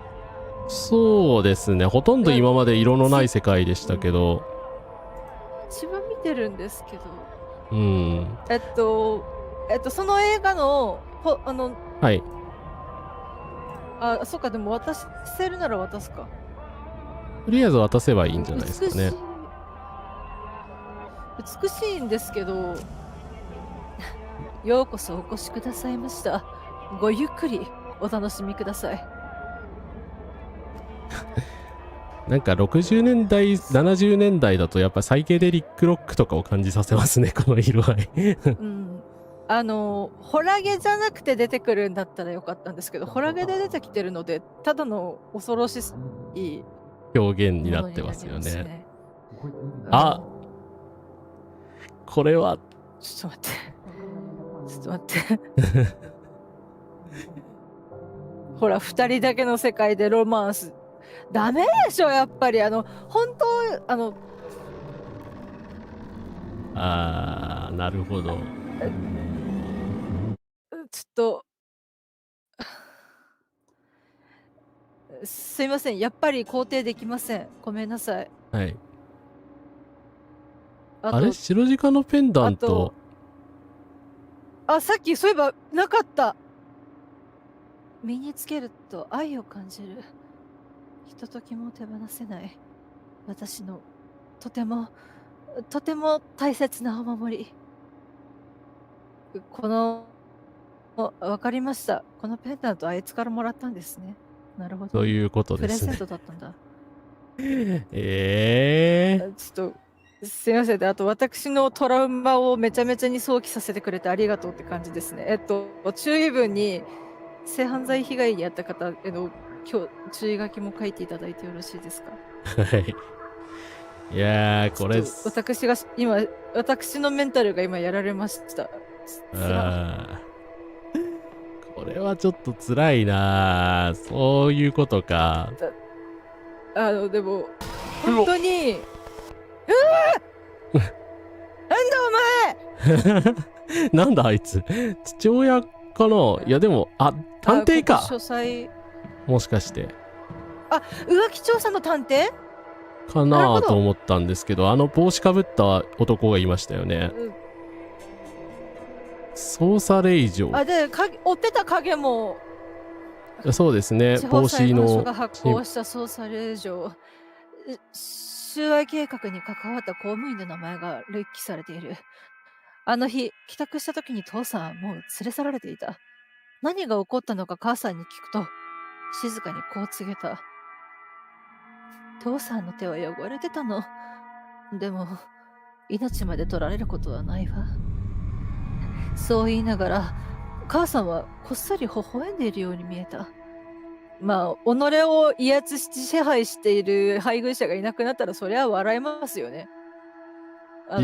どうであれとりあえずそうだし、おそらくお母さんの方がこれ密告したんじゃないですか、警察に。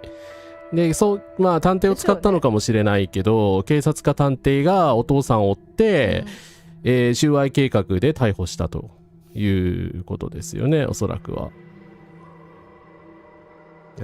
そういうことか。本当に愛しているとしてもですよ、それでも年の差があるという時点でやめるべきです。相手が成人していないならね。そうですね。それはグルーミングですよ。成人してたらまだあれなんですけど。口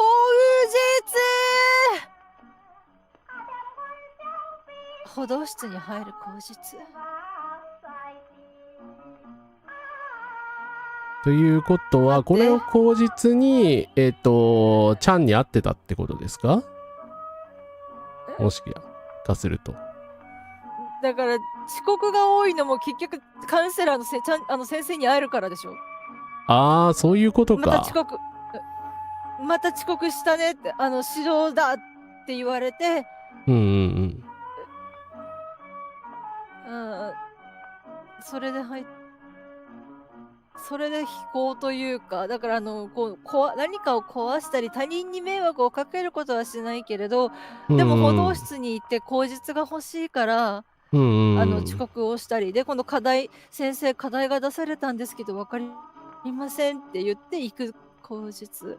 ただ相手が同年代だったらいいけど、でも歩道室で待ってるのは大人でしょ多分。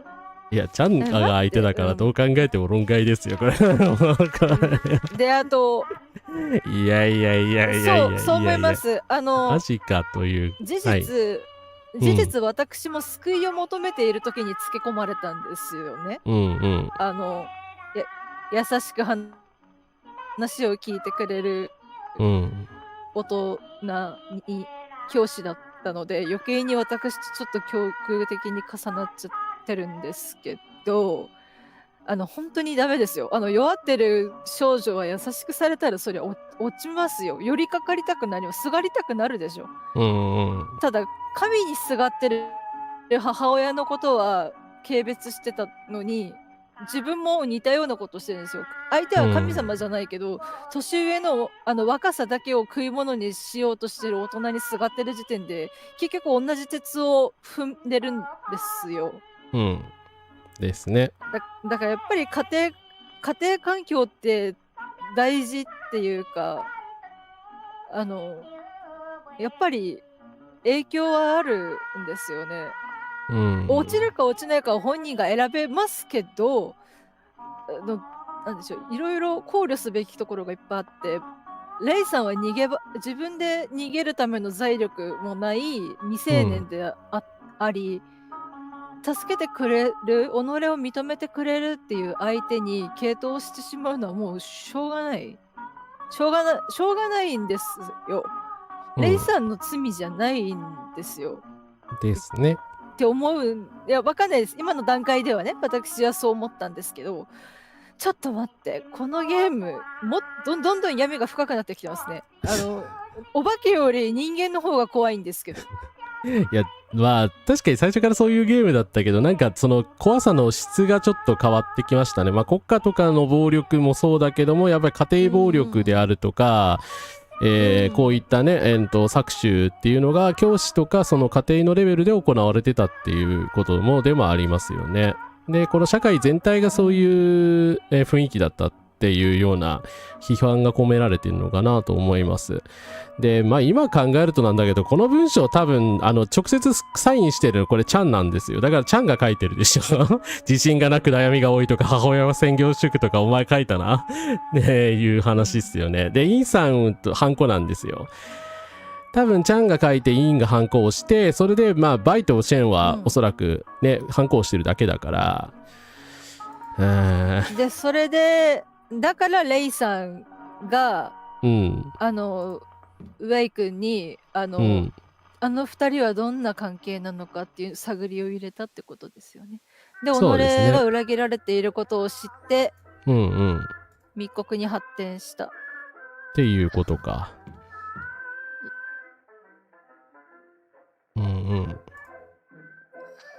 普通に悪ですわ。本当に。己の欲望のために発生。己の欲望っていうのはそうですね。グルーミングと未成年との交際は批判します。私たちは絶対にそれを許しません。はい。特にレイさん、特にというか、まあ未成年は誰に手を出してもアウトなんですが。はい。ムービーですか？いや、違う。いますね。普通に歩けますね。なんだこれは。さっきのこの金魚、さっきのサイケデリックな繁華街っぽいとこにもいましたよね。はい。骨と皮になっちゃってますけど。で、あと赤い線がある。はい、お前誰だ？窓枠を先生の机だ。課題の紙が積み上がっている。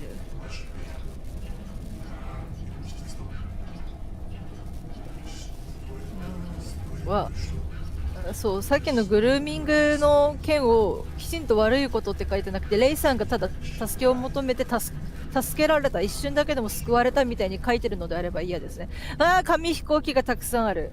そう。紙飛行機でもここでまさか使うわけじゃないよな。使えるの？今出ましたね。赤、でも使えないと何もこだと赤でしょ。何も起こらなかった。使えるとこっつうか、どこでもできるんだけど、なんかたまに白くなった時には使えるじゃないですか。はいはい。ただそれが合ってるか合ってないかは別としてっていう、そういうことですね。骨だけになってはいってるけど、でもどうなんだろう。ちょっと待って、でも金魚に例えるのって文化的にあるのかな、もしかして。どうなんですかね。金魚って鉢の中にいるじゃないですか。はいはいはい。だから飼い殺しといえば飼い殺しの箱入りの子供っていうところでもある、けどちょっと待って、文化的に何かしらそういう子供を金魚に例えるのがあるのであれば、その金魚の身がどんどん減っていくとかは何なのかな。で違うなんで赤い線がビャビャビャって走ってるんだろう。これもわからないですね。っていうか脱出できないです。あれもしかして戻るのかなと思ったんですけど、ドアがなくなってます。だから脱出不可能なので、ここで何かしなきゃいけないですね。ってことはここ先生っていう風にさっき言ってたから、これか？これだ。一箇所だけなんか足元、今でも消えたか。ワンさん、カウンセリングはもうじき終わりだ。君が本来の道に戻ることができて嬉しい。僕の助けなど必要なくなるだろう。それが一番だ。今ムービーで自動で流れてますね。もう問題がないなら教室に戻りなさい。僕はみんなの課題に目を通さないといけないからね。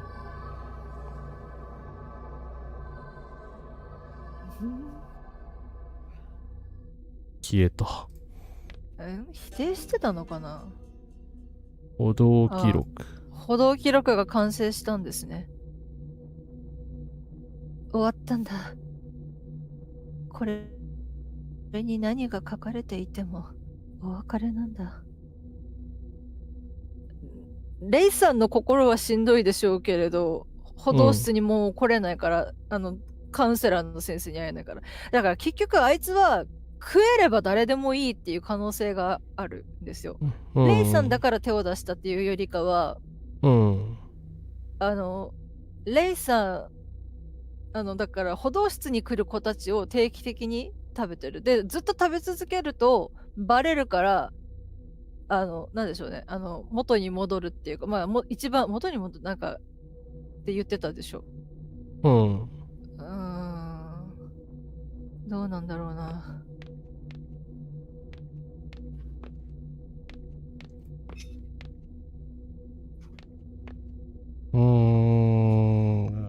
っていうことは、でも終わりって言われても、この歩道記録を今度はどこで使えばいいんだ？すいません、唐島さん、コメント見れますか？はい。さんのコメント読めますか？はい。はいですね。申し訳ございません。傷つけられない実況を目指していたのに、傷つけてしまって申し訳ございません。私たちは、おかしいと思ってますし、絶対に擁護できません。どんなつもりであったとしてもですね、今のところ、我々が得られた材料だけでは、どうしても、これは、なんでしょうね、グルーミングにしか見えないので、結末がどうかっていうところを我々は知らないので、やはり今我々に提示されてるっていうか、我々が集めた、そしていろいろ、考察した結果、やはりあいつはグルーミングで、その歩道が終わるまでの間の食い散らかしの、本人的にはその期限を決めることで、摘発を逃れているっていうタイプの捕食者、犯罪者じゃないかなって思うんですよ。うん。で、明確にグルーミングとして書いてそうなんですけど、そこを批判しないっていう、今のところ批判が一切ないでしょ。結そう局ですね。好きになったレイさん側が問題があるみたいな感じの書き方されてるので、やはりそこはでもやっぱり今の段階で判断下すのは早いって言われたとしても、だとしてもやっぱり批判しなきゃダメです。擁護はできないです。今出されてる材料は、最後にひっくり返ったら謝りますけど、でも今の材料だけ見たら全然ダメですよ。と思います。なので、やっぱり擁護は、だって擁護のしようがないです。擁護のしようがないですね。さっきの映画館の回想がレイさんの願望だったとするなら別なんですよ。はい。でも、とりあえずセーブしますか。レイさんの願望で妄想だったんならいいんですけど、でも白直のペンダントが後手に入ってるから贈り物をされてるんです。だからあれがレイさんの願望の妄想だとはちょっと判断しづらいんですよね。これですね。そうですね。カウンセラーに贈られた宝物だと考えた方がいいのかもしれない。私、ただのお守りだと思ってたんです、最初ね。そうですね。僕もそう思ってました。あれで、で、翡翠でしょ。で、高価なものなので、何かしらお守りとして何かって思ったけど、家庭環境がなのであれば、でも小さい頃にもらったとかなら分かったんですけど、でも、イベントの後に手に入ったっていうか、戻ってきたっていうことは、やはりもらっているのかなって思うんですよね。というか私はやっぱりこのレイさんのこういう気持ちがこうだとしても当然ながらですね、これグルーミング行為ですし犯罪なんで、当然ですけど肯定することできないですね。ただこのゲームの制作者が、そのコメント欄で論争にちょっとなってしまったのは、ゲームの制作者が肯定的に書いているように見えるっていうところで、ちょっとね、ちょっとプレイする前にね、こういう情報が、私も分かってなかったんで、はい。ちょっとそこをちゃんと注意すべきだったかなとは思います。すみませんでした。はい。やっぱ完全初見だとこういうことがあるんですよね。そうですね。それがね、それが怖くて私、実は都市伝説解体センターはクリアをしたっていう形だったんですけど、あと、感じ方は人それぞれなので、誰かがおかしいとかじゃないんですよ。ただ、より守らなければならない人に寄り添うべき。だから問題ないと思う人が問題ないから楽しみたいっていう意見よりも、これは悪いと思うから見たくないっていうか、悪いと批判してくれないと困るっていう人に合わせるべきだなって思うんですよ。そうですね。そうですね。だからこれマイノリティだと多分、そうだ。だから辛いと感じる人が一人でもいるなら、その方に寄り添ったことをすべきだし、我々はそういう実況を心がけようっていうか、そういうふうにしていこう。フィクションが誰かをエンパワーメントするものであるようにっていうのを合言葉にしておりますので、傷つけてしまって本当に申し訳ない。完全初見って難しいな。こういうことがあるからな。ちょっと本当に想定外で申し訳ございませんでした。恐怖表現とはね、別の方向性でちょっと問題があったので、この辺ね、ちょっと私どもも分かってなかったし、これからね、ちょっとエンディングまで、次行くと思うんですけど、それに関してもね、なんでしょう。ここら辺で終わった方がいいのかなという気持ちもちょっとありますが、ただね、もうすでにこの領域まで行っちゃってるのでね、ただ最後までやりますけど、ただその作品としてのその最終的な評価というか、やっぱりこういう動きとして、グルーミングを肯定的に言ってるんだったら、それは絶対肯定できないということは言っておきたいと思います。はい。